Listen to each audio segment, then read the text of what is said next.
അൽഹംദുലില്ലാ വസ്സലാത്തു വസ്സലാമു അലാ റസൂലിഹിൽ അമീൻ വഅലാ ആലിഹി വസഹ്ബിഹി അജ്മഈൻ അമ്മാ ബഅദ്. റബ്ബ് സുബ്ഹാനഹു തആലയുടെ വിധിവിലക്കുകളെ അനുസരിച്ചുകൊണ്ട് ജീവിച്ച് സ്വർഗം നേടുന്നവരുടെ കൂടെ ഉൾപ്പെടുത്തി അനുഗ്രഹിക്കണമേ എന്ന് റബ്ബ് സുബ്ഹാനഹു തആലയോട് പ്രാർത്ഥിക്കുന്നു. റബ്ബിൻ്റെ വിധിവിലക്കുകൾ അനുസരിച്ചുകൊണ്ട് ജീവിക്കണമേ എന്ന് എന്നോടും നിങ്ങളോടും ഓർമ്മപ്പെടുത്തുന്നു. പ്രിയമുള്ള സഹോദരീ സഹോദരന്മാർ, കേരളത്തിൻ്റെ സാംസ്കാരിക പരിസരം മലീമസമാണ്. കുറച്ച് ദിവസങ്ങളായി ഞാനും നിങ്ങളുമൊക്കെ സോഷ്യൽ മീഡിയയിലും പത്രമാധ്യമങ്ങളിലുമൊക്കെ കണ്ടുകൊണ്ടിരിക്കുന്ന വാർത്തകൾ സിനിമാ ലോകത്തെക്കുറിച്ച് പഠിച്ച് റിപ്പോർട്ട് സമർപ്പിക്കപ്പെട്ട ഒരു റിപ്പോർട്ടിനെയും അതേ ചൊല്ലിയുണ്ടാകുന്ന വിവാദങ്ങളുമാണ്.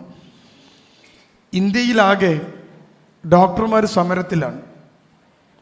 കൽക്കത്തയിലെ ആശുപത്രിയിൽ വെച്ച് ഒരു ഡോക്ടറെ ക്രൂരമായ പീഡനങ്ങൾക്കിരയാക്കി കൊലപ്പെടുത്തി എന്നത് കേരളം ഉൾപ്പെടെയുള്ള ഇന്ത്യയിലെ എല്ലാ സംസ്ഥാനങ്ങളെയും ഡോക്ടർമാരുടെ ജീവിതത്തെ സാരമായി ബാധിച്ചു. ഇന്ന് ഇന്ത്യ മഹാരാജ്യം ചർച്ച ചെയ്തുകൊണ്ടിരിക്കുന്ന വിഷയം സ്ത്രീ സുരക്ഷയാണ്. കേരളത്തിൽ എല്ലാ സ്വാതന്ത്ര്യവും വാരിക്കോരി നൽകിയിരുന്ന ഒരു ഇടമായിരുന്നു സിനിമയുടെ ഇടം. സിനിമാ മേഖലയിൽ എല്ലാ സ്വാതന്ത്ര്യമുണ്ട്.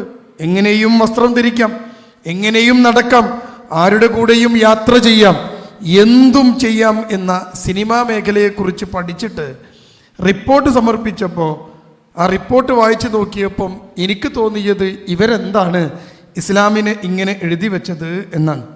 ഹേമ കമ്മിറ്റി റിപ്പോർട്ടിൽ സൂചിപ്പിക്കുന്നു, സ്ത്രീകൾക്ക് പ്രത്യേകിച്ച് ബാത്റൂം ഇല്ലത്രേ. സിനിമാ ഷൂട്ടിംഗ് നടക്കുന്ന ഇടങ്ങളിൽ സ്ത്രീകൾക്ക് പ്രത്യേകിച്ച് ബാത്റൂം ഇല്ലത്രേ. അതെന്തിനാ സ്ത്രീകൾക്ക് പ്രത്യേകിച്ച് ബാത്റൂം? ആണിനും പെണ്ണിനും ഒരേ ടോയ്ലറ്റ് മതി എന്ന് കുറച്ച് മുമ്പല്ലേ ചില ആളുകൾ പ്രസംഗിച്ചത്? ടെക്സ്റ്റ് ബുക്കുകൾക്കകത്ത് വരെ ആണും പെണ്ണും തമ്മിൽ ബാത്റൂമുകൾ പോലും വേർതിരിവുണ്ടാവരുത് എന്ന് നമ്മളല്ലേ കേട്ടത്? അതിനെതിരെ ശബ്ദിച്ചത് നമ്മൾ അല്പം ആളുകളല്ലേ. അന്ന് 6-ാം നൂറ്റാണ്ടിൽ നിന്ന് ബസ് കിട്ടാത്തവരായിരുന്നു ഞാനും നിങ്ങളൊക്കെ. ഇപ്പോൾ വലിയൊരു ജഡ്ജി, ഒരു റിട്ടയേർഡ് ജസ്റ്റിസ് സിനിമയെക്കുറിച്ച് പഠിച്ച് എഴുതി വെച്ചിരിക്കുന്നു, സ്ത്രീകൾക്ക് പ്രത്യേകിച്ച് ബാത്റൂം വേണം അത്രേ. നിങ്ങൾക്ക് കേട്ടിട്ട് ചിരി വരുന്നില്ലേ? എനിക്ക് ചിരിയാ വന്നേ. പിന്നെ ആണും പെണ്ണുമൊക്കെ ഇങ്ങനെ സ്വതന്ത്രമായി ഇടപെടുന്ന ഇടങ്ങളിൽ സ്ത്രീകൾ പീഡിപ്പിക്കപ്പെടുന്നുണ്ടത്രേ. വലിയൊരു കമ്മീഷൻ കണ്ടെത്തിയതാ. അതല്ലേ ഞങ്ങൾ ഇത്രയും കാലം പറഞ്ഞത്. ഇപ്പോൾ സ്ത്രീ സുരക്ഷയെക്കുറിച്ച് ചർച്ച ചെയ്തുകൊണ്ടിരിക്കുകയാണ്. വാതിലിൽ മുട്ടുന്നവരുണ്ടത്രേ, കൂടെ കിടക്കാൻ വിളിക്കുന്നവരുണ്ടത്രേ, അല്ലേ? ആരാണ് സ്ത്രീകളെ ഇങ്ങനെ ഇത്രയും മോശമായ നിലയിലേക്ക് എത്തിച്ചത് എന്ന ഒരു ചിന്ത കൂടി അതിൻ്റെ കൂടെ ചേർത്തു വെക്കാൻ നമുക്ക് കഴിയണം.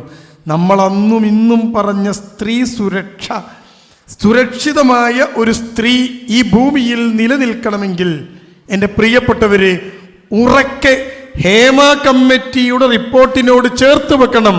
അത് കുടുംബമാണ്, അതാണ് പരിഹാരം, അത് പ്രശ്നമല്ല എന്ന് നമുക്ക് പറയാൻ പറ്റണം. ഇപ്പോഴാ പറയേണ്ട സമയം. ഇതൊക്കെ പഠിച്ചിട്ട് പോലും പറയാ വേറെ ബാത്റൂം വേണമെന്ന്, സ്ത്രീകൾക്ക് പൊതുവായ ഇടങ്ങൾ പോരാന്ന്. നമ്മളെന്താ പറഞ്ഞത്? പെണ്ണിനെ പെണ്ണായി പരിഗണിക്കണം, പെണ്ണിന് പെണ്ണിൻ്റെ സ്വകാര്യതയെ കാത്തു സൂക്ഷിക്കണം. നമ്മുടെ നാട്ടിൽ വണ്ടിയുള്ള ആളുകൾക്കറിയാം, കാറിൻ്റെ വിൻഡോക്ക് കറുത്ത സ്റ്റിക്കർ ഒട്ടിക്കാൻ പാടില്ല. നമ്മുടെ നാട്ടിൽ കറുത്ത സ്റ്റിക്കർ ഒട്ടിച്ച കാറ് പോലീസ് കൈകാട്ടും, പിടിക്കും, പിഴയിടും. ഗൾഫ് കൺട്രീസിലും ദുബായിലും സൗദിയിലുമൊക്കെ കറുത്ത സ്റ്റിക്കർ ഒട്ടിക്കുന്ന കാറുകൾക്ക് നിരോധനമുണ്ട്. ലോകത്താകമാനമുള്ള ഒരു നിരോധനങ്ങളിൽ പെട്ടതാണത്. കറുത്ത സ്റ്റിക്കർ കാറിൽ ഒട്ടിക്കാൻ പാടില്ല. കാറിലിരിക്കുന്നവരെ കാണണം, യാത്രക്കാരുടെ കാര്യങ്ങളൊക്കെ പുറത്തുള്ള ആൾക്കാർ കാണണം. അത് സ്ത്രീ സുരക്ഷയുടെ ഭാഗമായിട്ട് വന്നതുമാണ്.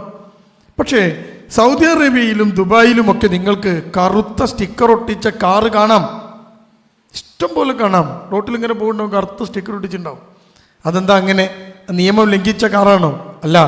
സ്ത്രീകളുടെ പേരിലുള്ള കാറിൽ കറുത്ത സ്റ്റിക്കർ ഒട്ടിക്കാൻ ഗൾഫ് രാജ്യങ്ങളിൽ അനുമതിയുണ്ട്. അതാണ് ഇസ്ലാം. ഒരു പെണ്ണിൻ്റെ കാറാണ് എങ്കിൽ ആ പെണ്ണെല്ലാവരും കാണുക, യാത്ര ചെയ്യേണ്ട ആവശ്യമൊന്നുമില്ല. ആ പെണ്ണിൻ്റെ കാറിൻ്റെ ഗ്ലാസിൽ നിങ്ങൾക്ക് കറുത്ത സ്റ്റിക്കർ ഒട്ടിക്കാൻ ഗവൺമെൻറ് പെർമിഷൻ ഉണ്ട്. പുരുഷൻ്റെ പേരിലുള്ള കാറാണെങ്കിൽ പെർമിഷൻ ഇല്ല. ഇവിടെ എന്താ ചെയ്തത്? സ്ത്രീക്ക് ഒരു പ്രത്യേക പരിഗണന ഇസ്ലാം കൊടുത്തു. എന്തിന് വലിയ റിപ്പോർട്ടൊന്നും വേണ്ട, അതാണ് സ്ത്രീ സുരക്ഷ. അതിന് ജഡ്ജ് പഠിക്കണ്ട, അതാണ് സ്ത്രീ സുരക്ഷ. അവൾക്ക് സ്വകാര്യതയോടെ ഇരിക്കാൻ ഒരു ഇടം.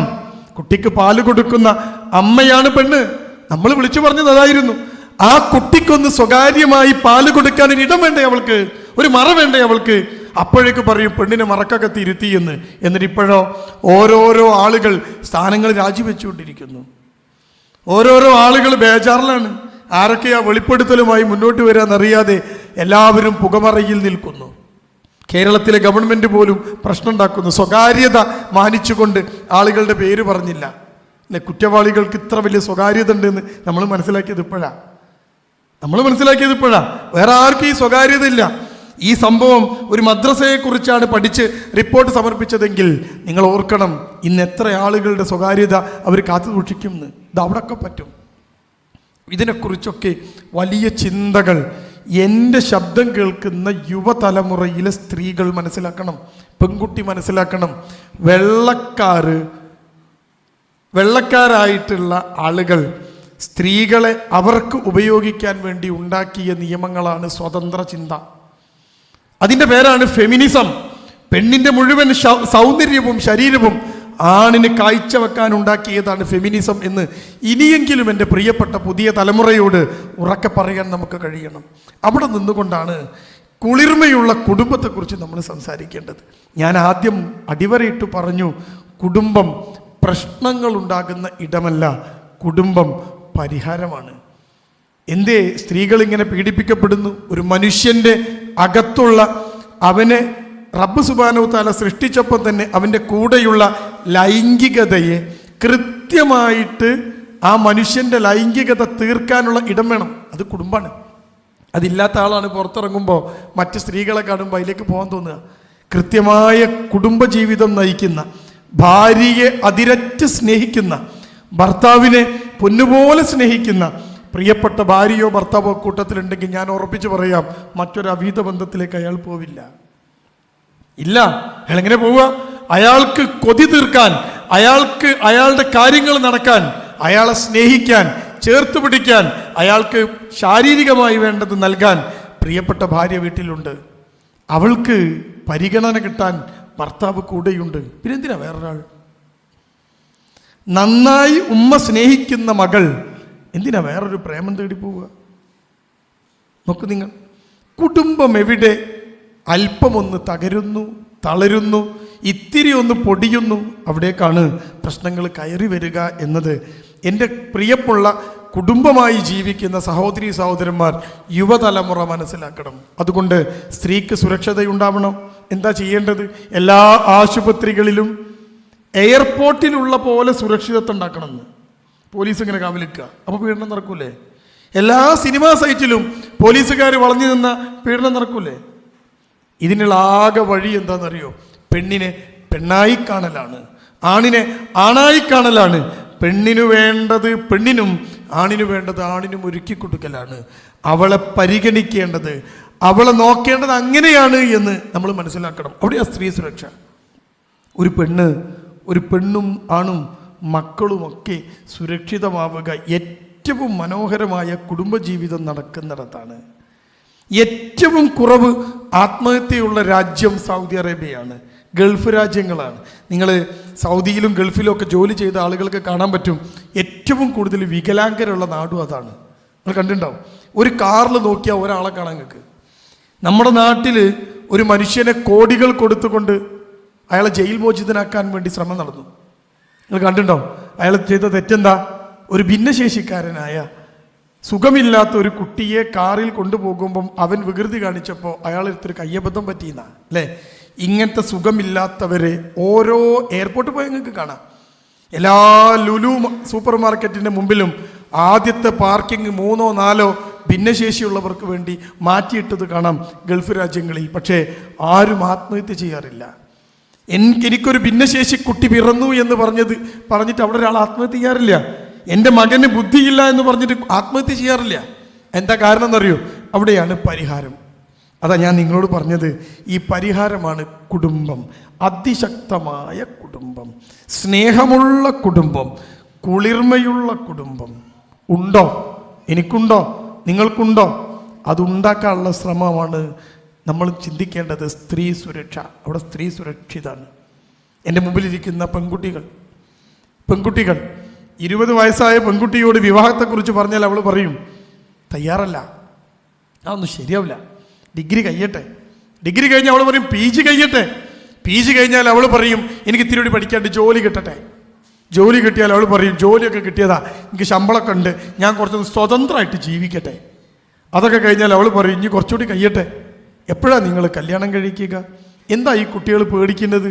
അവർ പേടിക്കുന്ന പ്രധാനപ്പെട്ട സാധനം സ്വാതന്ത്ര്യം നഷ്ടപ്പെടും എന്നതാണ്. കുടുംബം എന്നത് സ്വാതന്ത്ര്യത്തെ നഷ്ടപ്പെടുത്തുന്ന ഇടം എന്ന് ഇവരെ പറഞ്ഞ് പഠിപ്പിച്ചത് സ്വതന്ത്ര ചിന്തകരാണ്. കോളേജിലും സ്കൂളിലും പഠിക്കുന്ന കുട്ടിയുടെ ചെവിയിലേക്ക് ഈ ആശയത്തെ ഇട്ടുകൊടുത്തത് ചില സംഘങ്ങളും സംഘടനകളുമാണ്. നോക്കൂ നിങ്ങൾ. എന്നിട്ട് പറയാണ് ഒരു ഭാഗത്ത് സ്ത്രീ ഇങ്ങനെയാണ്, സിനിമയിൽ ഇങ്ങനെയാണ്, പീഡിപ്പിക്കപ്പെടുന്നു. നമ്മളെന്താ അവരോട് പറയുക? നമ്മളെന്താ പറയുക? എല്ലാ സ്ത്രീകൾക്കും സ്ത്രീയുടെ ഇടം കൊടുക്കണം. എന്നിട്ട് സ്ത്രീ സമത്വത്തെക്കുറിച്ച് വാത്തോരോതെ സംസാരിക്കുന്നു. അവർക്ക് സമത്വം കൊടുക്കണമെന്ന്. ഏറ്റവും കൂടുതൽ സമത്വമുള്ള ഇടത്തിനെ കുറിച്ചുള്ള റിപ്പോർട്ടാണ് നിങ്ങൾ വായിച്ചത്. ഹേമ കമ്മിറ്റിയുടെ റിപ്പോർട്ട് എൻ്റെ കയ്യിലുണ്ട്. വായിച്ചു നോക്കിയാൽ നമ്മൾ അത്ഭുതപ്പെടും. ചിലയിടത്തൊക്കെ അങ്ങനെ കട്ട് ചെയ്തിട്ടുണ്ട്. എന്തിനാ? അവിടെ സ്വകാര്യത ഉണ്ട്, ഒന്ന് കട്ട് ചെയ്തിട്ടുണ്ട്. ആരാ ചെയ്തത് എന്നൊക്കെ പറഞ്ഞതൊക്കെ കട്ട് ചെയ്തിട്ടുണ്ട് അല്ലേ?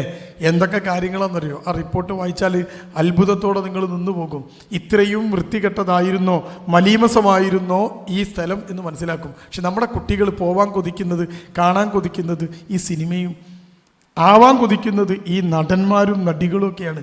എന്നിട്ടും അതിലേക്ക് എത്താൻ ആഗ്രഹവുമായി എത്ര ആളുകളാണ് വരി നിൽക്കണത് നോക്കൂ നിങ്ങൾ. അപ്പോൾ നമുക്ക് പരിഹാരമുണ്ട്. ഇസ്ലാമിൽ ഇതിനൊക്കെ പരിഹാരമുണ്ട്. എന്താ പരിഹാരം?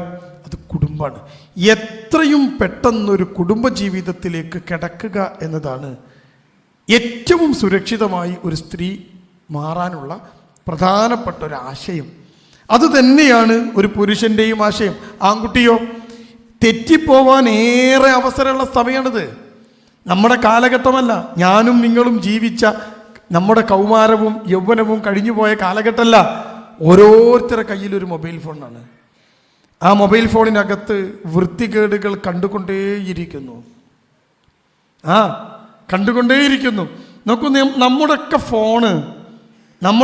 ഫോണ് കൃത്യമായി ഒരു പരിശോധനയ്ക്ക് വിധേയമാക്കി ഇത്രയും കാലം നമ്മൾ അതിൽ എന്തു കണ്ടു എന്ന് നോക്കിയാൽ ഞാൻ ഉറപ്പിച്ചു പറയാം, നിങ്ങൾ ആരുടെയും കുടുംബം ഭാര്യ കൂടെ നിൽക്കൂല. ഭാര്യമാരെന്തൊക്കെ കണ്ടു എന്ന് ഭർത്താവിന് കാണാൻ പറ്റുമെങ്കിൽ ഞാൻ ഉറപ്പിച്ച് പറയാം, നിങ്ങളുടെ ഭർത്താവ് നിങ്ങളെ കൂടെ ഉണ്ടാവില്ല. അപ്പോൾ നമ്മുടെ സ്ഥിതി എന്താണെന്ന് വെച്ച് നോക്ക്. 30 വയസ്സുള്ള 40 വയസ്സുള്ള 50ഉം 60ഉം 70ഉം വയസ്സുള്ള വാർദ്ധക്യത്തിലെത്തിയവർ പോലും വൃത്തികേടുകൾ കണ്ട് അത് ഭാര്യ പിടിച്ച് കൗൺസിലിങ്ങിന് വന്ന് സ്വകാര്യമായിട്ട് പറയാ, 70 വയസ്സുണ്ട് എൻ്റെ ഭർത്താവിന് സാറേ, വൃത്തിയുടെ കാണുന്നത്. ഞാൻ അറിയാതെ വാതിൽ തുറന്ന് പോയി നോക്കിയപ്പോൾ, ബാക്കിൽ പോയി നോക്കിയപ്പോൾ കണ്ടതാ 70 വയസ്സായ മനുഷ്യൻ ഭാര്യ അറിയാതെ സ്വകാര്യമായിട്ടിരുന്ന് കാണുന്ന സാധനം ഈ വൃത്തികേടുകളാണ്. അപ്പോൾ 18ഉം 17ഉം 16ഉം വയസ്സുള്ള കുട്ടികളെക്കുറിച്ച് ഞാൻ പറയണോ? ഇതിനെല്ലാം നമ്മൾ മനസ്സിലാക്കി വെക്കേണ്ട കാര്യങ്ങളാണ്. അവിടെ നിന്നുകൊണ്ടാണ് ഒരു കുടുംബം എന്ന് അത് കുളിർമയാവുന്നത് എപ്പോഴാണ് എന്നൊക്കെ നമ്മൾ ചിന്തിച്ചു വെക്കേണ്ടത്. കുടുംബം എന്നത് ഞാൻ നേരത്തെ പറഞ്ഞു പരിഹാരമാണ്. എല്ലാ പ്രശ്നങ്ങൾക്കും പരിഹാരം കുടുംബമാണ്. ആ കുടുംബം എനിക്കും നിങ്ങൾക്കുമുണ്ടെങ്കിൽ ഒരു ഭാഗത്ത് ഈ കുടുംബം പ്രശ്നമാണ് എന്ന് പറയുന്ന ആളുകൾ നിൽക്കുന്നു, മറുഭാഗത്ത് കുടുംബമായി നമ്മൾ നിൽക്കുന്നു. നമ്മുടെ മക്കൾക്ക് കാണിച്ചു കൊടുക്കാൻ പറ്റണം കുടുംബം എന്നത് പ്രശ്നമുള്ള സ്ഥലം അല്ല എന്ന്. എത്ര പേർക്ക് കഴിഞ്ഞിട്ടുണ്ട് എന്ന് നിങ്ങളൊന്ന് നിങ്ങളുടെ മനസ്സിലൂടെ ഒന്ന് ഓടിച്ചു നോക്ക്. എൻ്റെ മോള് പറയാണ്, ഉപ്പ കുടുംബം പ്രശ്നമാണ് എന്ന് പറയുമ്പോൾ, അല്ല മോളെ ബാപ്പാൻ്റെയും ഉമ്മാൻ്റെയും ജീവിതം നോക്ക് എന്ന് അവളോട് പറയാൻ പറ്റിയ എത്ര പേര് ഇതിനകത്തുണ്ടെന്നൊന്ന് ആലോചിച്ച് നോക്ക് നിങ്ങൾ. കാണിച്ചു കൊടുക്കാൻ പറ്റിയത്. ഉപ്പാൻ്റെയും ഉമ്മാൻ്റെയും ജീവിതത്തിൻ്റെ രസം കണ്ട് ഇങ്ങനത്തെ ഒരു ജീവിതം എനിക്ക് വേണമെന്ന് നമ്മുടെ മക്കൾ പറയൂ ഉണ്ടോ? എപ്പോഴും കച്ചറ, എപ്പോഴും പ്രശ്നങ്ങൾ, ഭാര്യയും ഭർത്താവും ചേർന്നാൽ ഇഷ്യൂകൾ. എന്നിട്ടോ ചില ഭാര്യയും ഭർത്താവും പ്രശ്നം ഉണ്ടായിക്കഴിഞ്ഞാൽ മക്കൾ അതിൽ ഇടപിടിക്കും.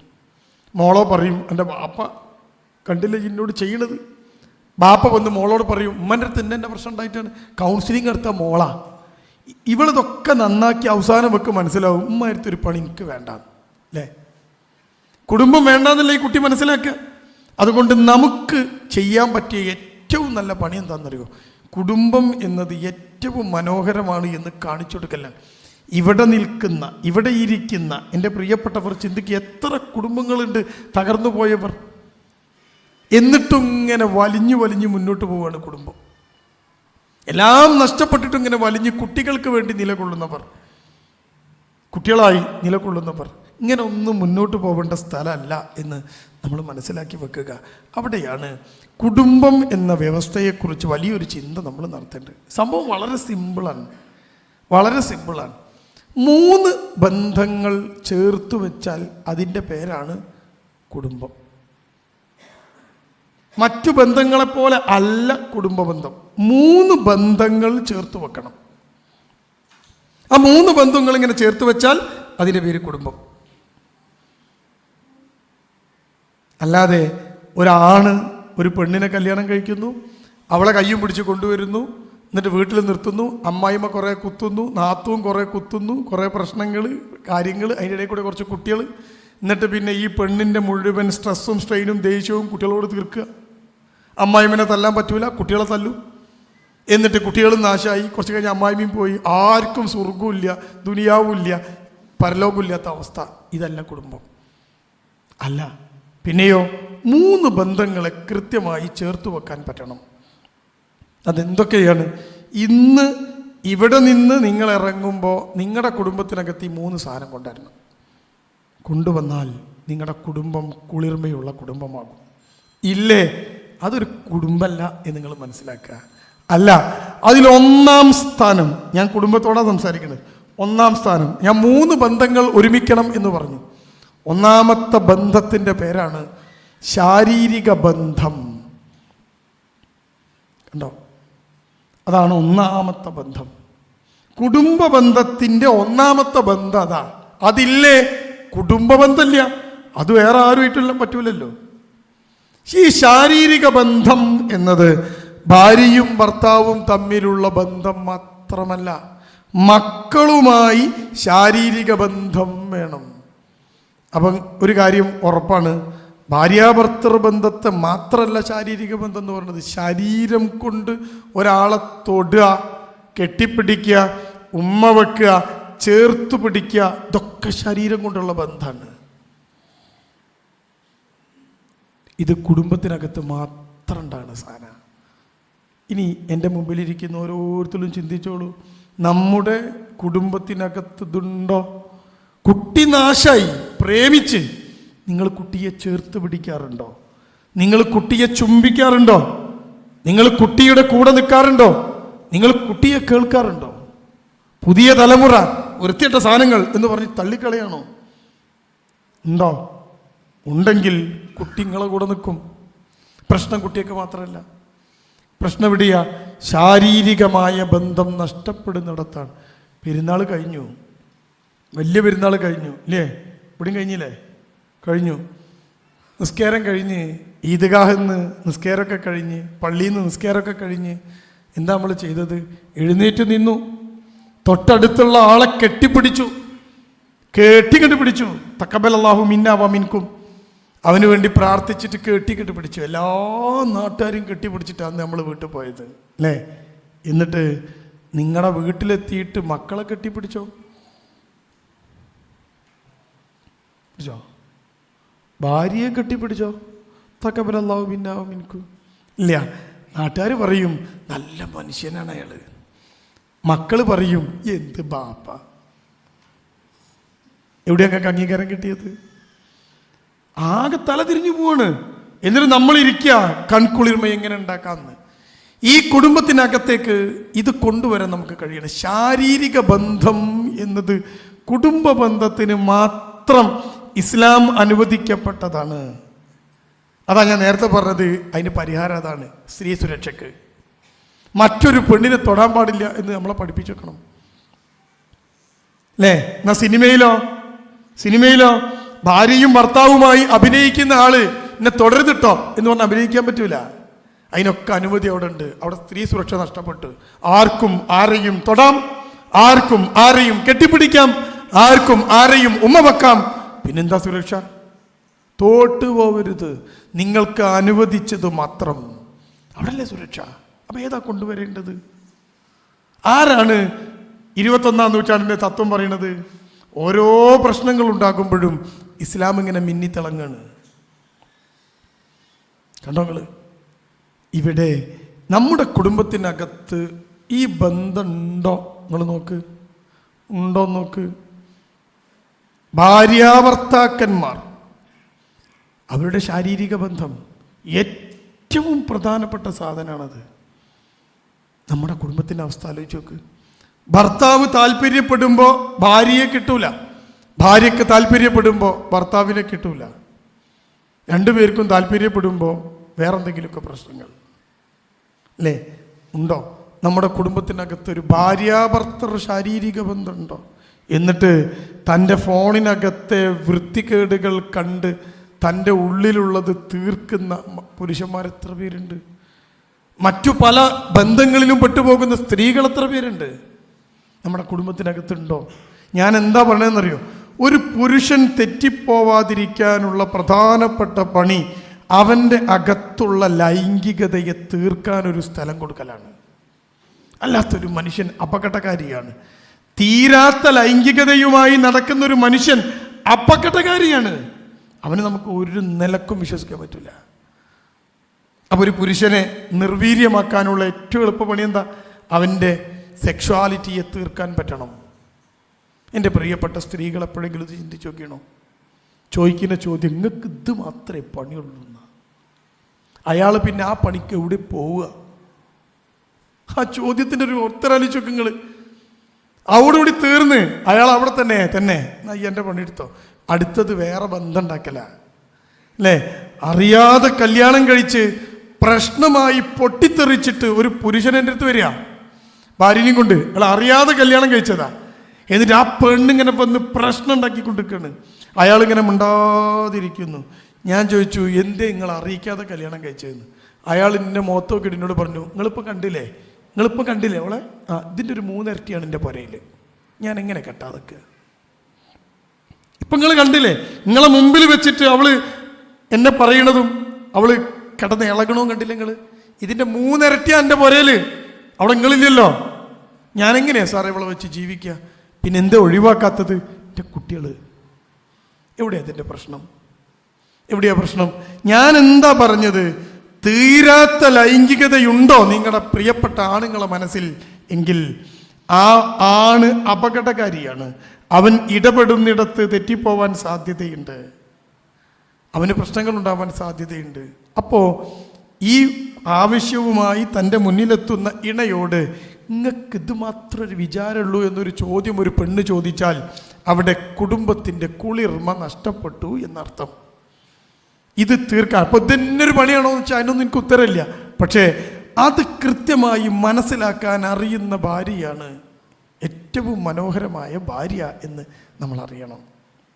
ഒരു മനുഷ്യന് 3 വിശപ്പുണ്ട് എന്ന് സൈക്കോളജി പറയണു. മനുഷ്യന് 3 വിശക്കും അല്ലേ? വിശക്കും. നിങ്ങൾക്കൊക്കെ വിശക്കുണ്ടാവും. ഉച്ചയ്ക്ക് ഭക്ഷണം കഴിച്ചതൊക്കെ ദഹിച്ച് തീർന്ന് വിശക്കുണ്ടാവും. മനുഷ്യന് 3 വിശപ്പാണ്. ഈ 3 വിശപ്പും തീർക്കാൻ കുടുംബം എന്ത് എളുപ്പം നോക്ക് നിങ്ങൾ. മനുഷ്യൻ എന്ന ജീവിക്ക് ഉണ്ടാകുന്ന 3 വിശപ്പ്, ആ 3 വിശപ്പും നിങ്ങൾ കുടുംബം കൊണ്ട് തീർക്കണം. അപ്പം എന്തിനാ കുടുംബം എന്ന് ചോദിച്ചാൽ ഉത്തരം എന്താണെന്നറിയോ? എന്താ ഉത്തരം? എന്തിനാ കുടുംബം എന്ന് ചോദിച്ചാൽ ഉത്തരം വളരെ സിമ്പിളാണ്. വിശപ്പ് മാറ്റാനാണ് കുടുംബം. എന്തൊരു രസമുണ്ട്, എന്തൊരു കൺകുളിർമുണ്ട്. ഇതൊക്കെ ഇങ്ങനെ കേട്ടാ പോരാ, ഈ വ്യാപാര ഭവന്റെ പടികളിറങ്ങി വീട്ടിലേക്ക് പോകുമ്പോൾ, വീടിൻ്റെ പടികൾ കയറി അകത്തേക്ക് കിടക്കുമ്പോൾ മാറ്റമുണ്ടായേ പറ്റൂ. അല്ലെങ്കിൽ പിന്നെ കുടുംബത്തിന് ഒരു കുളിർമ ഉണ്ടാവില്ല. ഇത് വലിയൊരു ഇടങ്ങേറ്. ഞാൻ എപ്പോഴും പറയാറുണ്ട് കുടുംബത്തെക്കുറിച്ചുള്ള ക്ലാസ്സിൽ, കെട്ടി മക്കളായി പെട്ടു ഇങ്ങനെ പോട്ടെ. 4 ടയറും പഞ്ചറായ ഒരു വണ്ടി ഉന്തി കൊണ്ടുപോകും പോലെ കുടുംബം കൊണ്ടുപോകുന്നവർ ഇഷ്ടം പോലെ ഉണ്ട്. പിന്നെയോ കയറി ചെല്ലാൻ മറ്റൊരു വീടില്ലാതെ ഭർത്താവിനെ സഹിച്ച് ജീവിക്കുന്ന ഭാര്യമാർ ഇഷ്ടം പോലെ ഉണ്ട്. 17 വയസ്സിലും 18 വയസ്സിലും കല്യാണം കഴിഞ്ഞു, ഭർത്താവിൻ്റെ കൂടെ ജീവിച്ചു, 2-3 മക്കളായി. അയാൾ മൈൻഡ് ചെയ്യണില്ല. ഈ പെണ്ണെങ്ങട്ടാ പോവാ?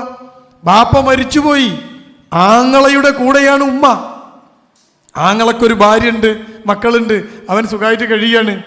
ഈ പെണ്ണിൻ്റെ ഭർത്താവ് മൈൻഡ് ചെയ്യണില്ല, ഭർത്താവ് ഒന്നും കൊടുക്കില്ല. എൻ്റെ പ്രിയപ്പെട്ടവർ, ഈ പെണ്ണെങ്ങട്ടാ പോവുക? നിങ്ങൾ പറ.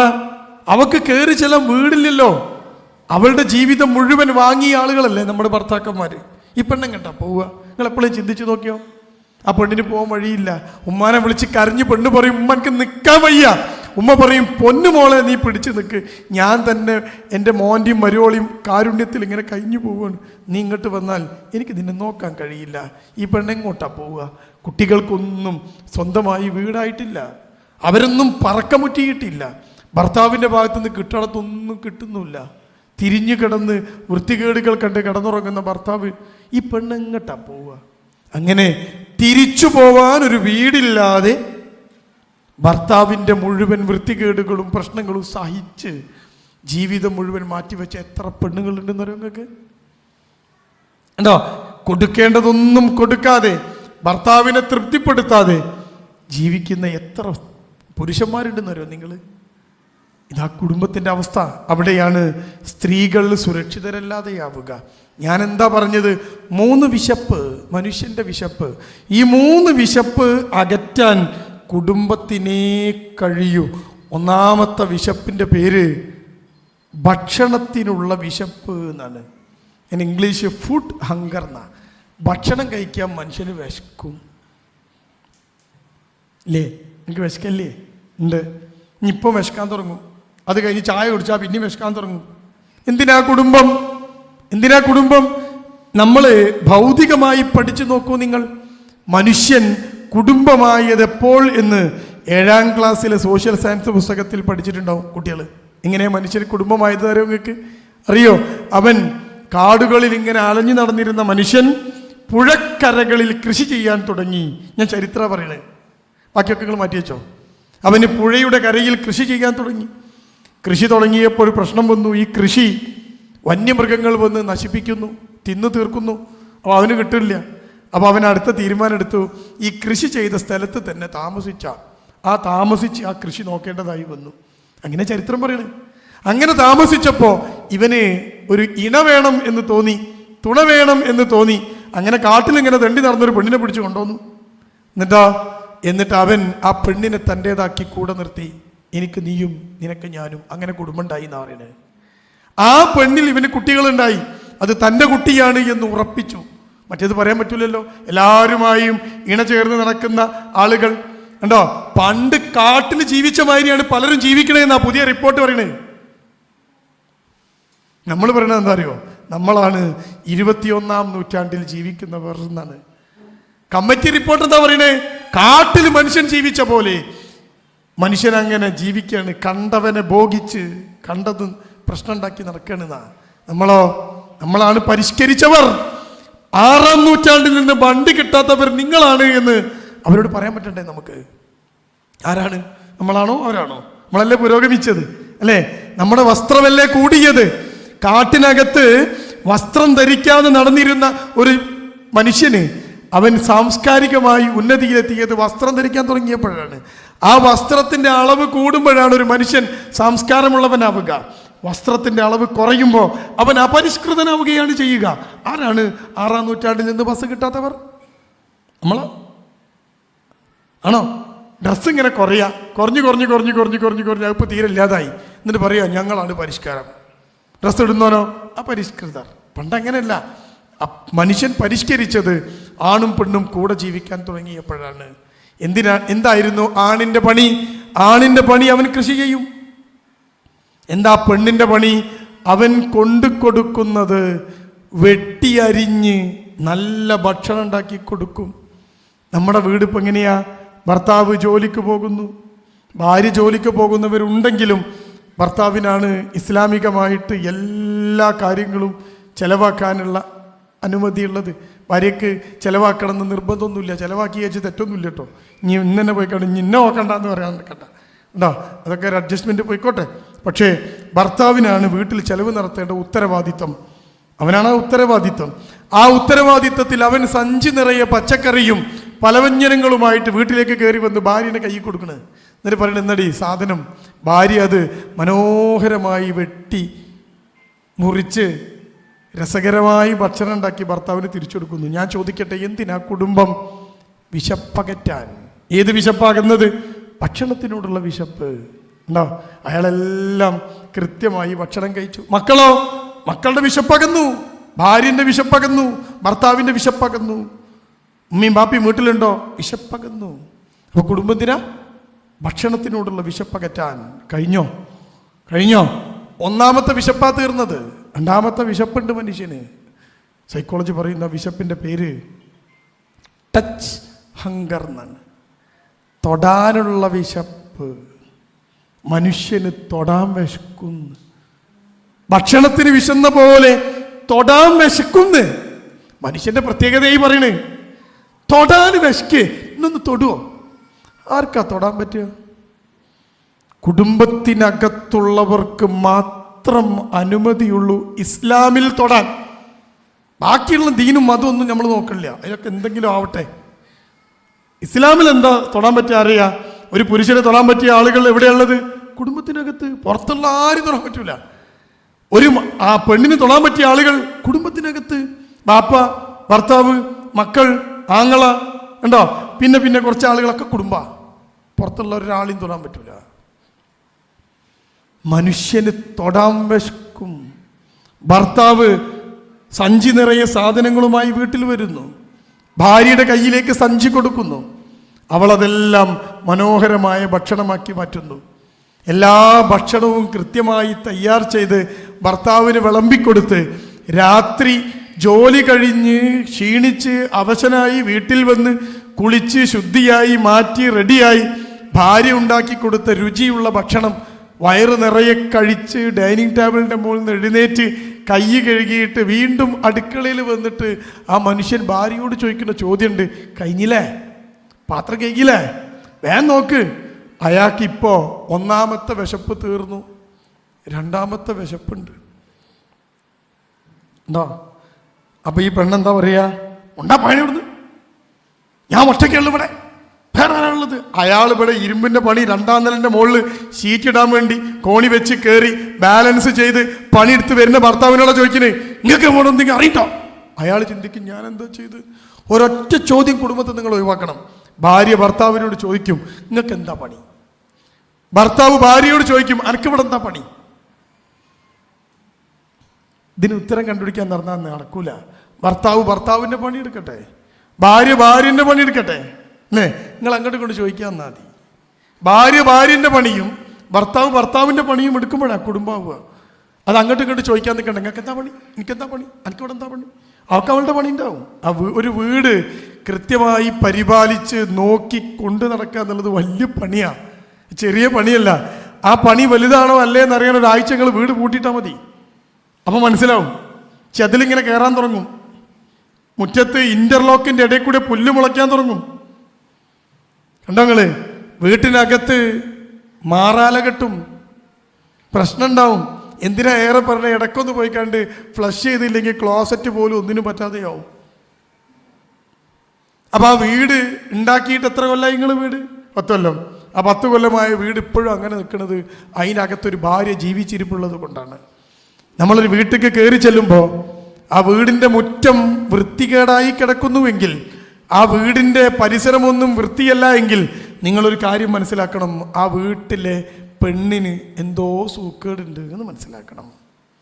നിങ്ങളൊരു വീട്ടിലേക്ക് കയറി വരുമ്പോൾ വീടിങ്ങനെ പൊടി പിടിച്ച് നാശമാവാതെ വൃത്തിയായിട്ട് കിടക്കുകയാണെങ്കിൽ നിങ്ങൾ മനസ്സിലാക്കണം ആ വീട്ടിനകത്ത് ആക്റ്റീവായ ഒരു പെണ്ണുണ്ടെന്ന്. അപ്പോൾ ഓളെന്താ ചെയ്ത്? ചോദ്യം ചോദിക്കണ്ട, ഇതൊക്കെയാണ് ഓള് ചെയ്ത്. ചിലപ്പോൾ കണ്ടെന്ന് വരൂല. നിങ്ങൾക്ക് എന്താ അവളെ പണി എന്ന് ചോദിച്ചാലോ, അയാൾ പണിയെടുത്തത് ഇവിടെ കാണിക്കാൻ പറ്റുമോ?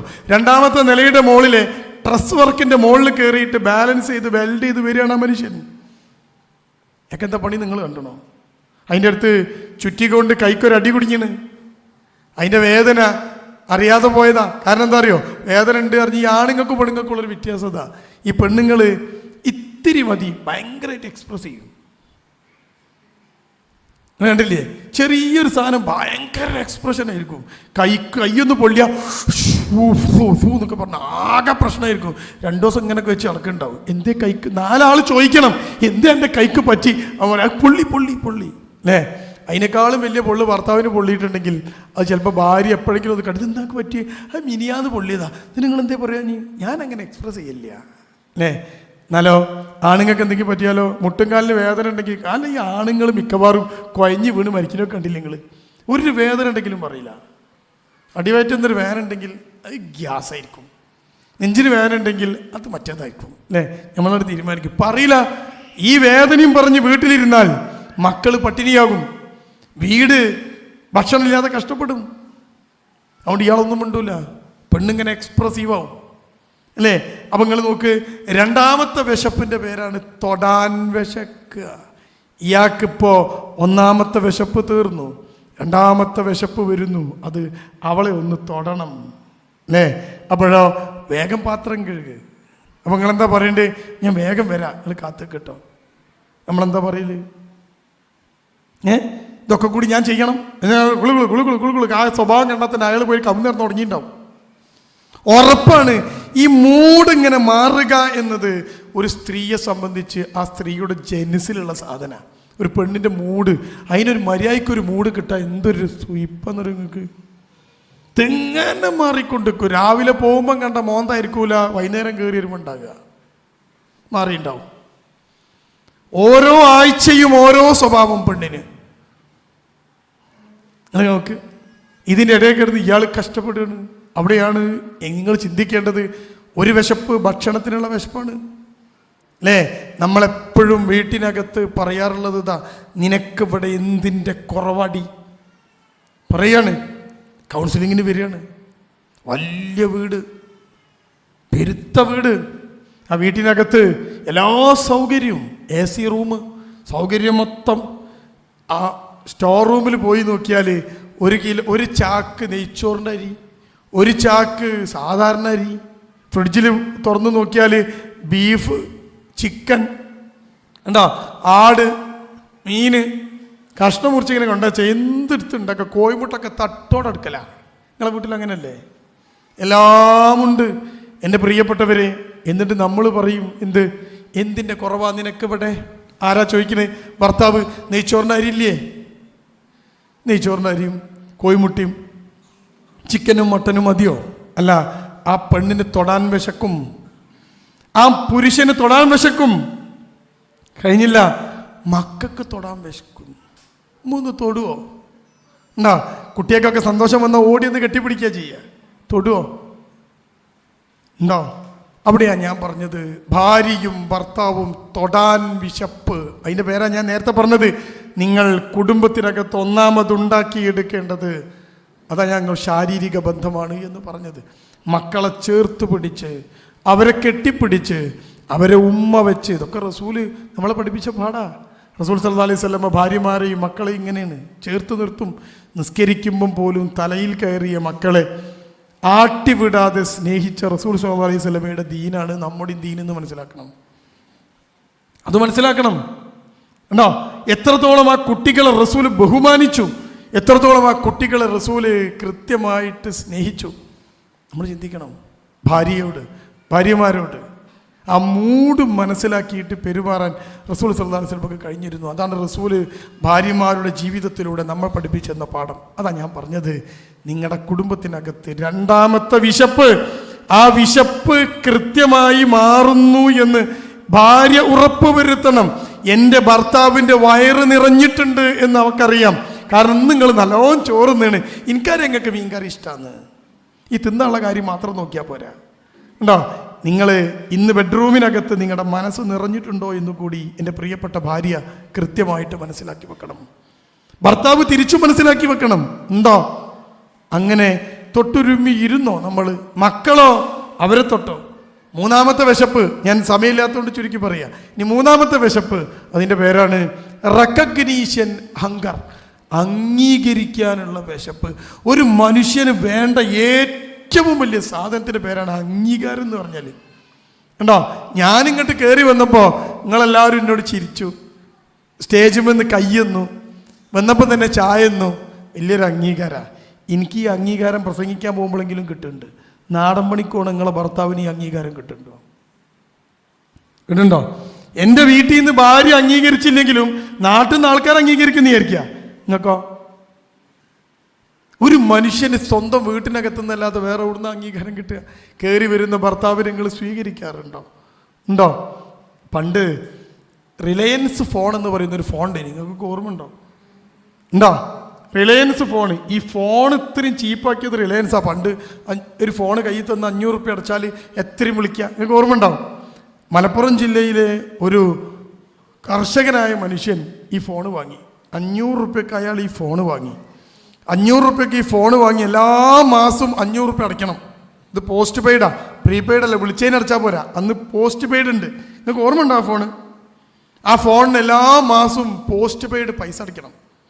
ആ പൈസ അടയ്ക്കണമെങ്കിൽ ഇന്നത്തെ പോലെ ഗൂഗിൾ പേ ഒന്നുമില്ല. കുറേ മുമ്പത്തെ കാലം, 2003 2005 ഒക്കെ കാലഘട്ടം. എന്നാ റിലയൻസ് ഇറങ്ങിയത്. അന്ന് ഗൂഗിൾ പേ ഒന്നുമില്ല. അന്ന് പൈസ അടയ്ക്കണമെങ്കിൽ ഓഫീസ് പോകണം. റിലയൻസിൻ്റെ ഓഫീസിൽ പോയി മാസത്തിൽ ഒരിക്കലും അവിടെ പൈസ അടയ്ക്കണം. അടച്ചാലേ ഫോൺ വർക്ക് ചെയ്യുള്ളൂ. മലപ്പുറം ജില്ലയിലെ ഒരു കൃഷിക്കാരൻ, ഒരു സാധാരണക്കാരൻ, ഫോൺ ഉപയോഗിക്കാനൊന്നും അയക്കാറില്ല. അയാൾ ഈ ഫോൺ 500 റുപ്യ എടുത്ത് വാങ്ങി.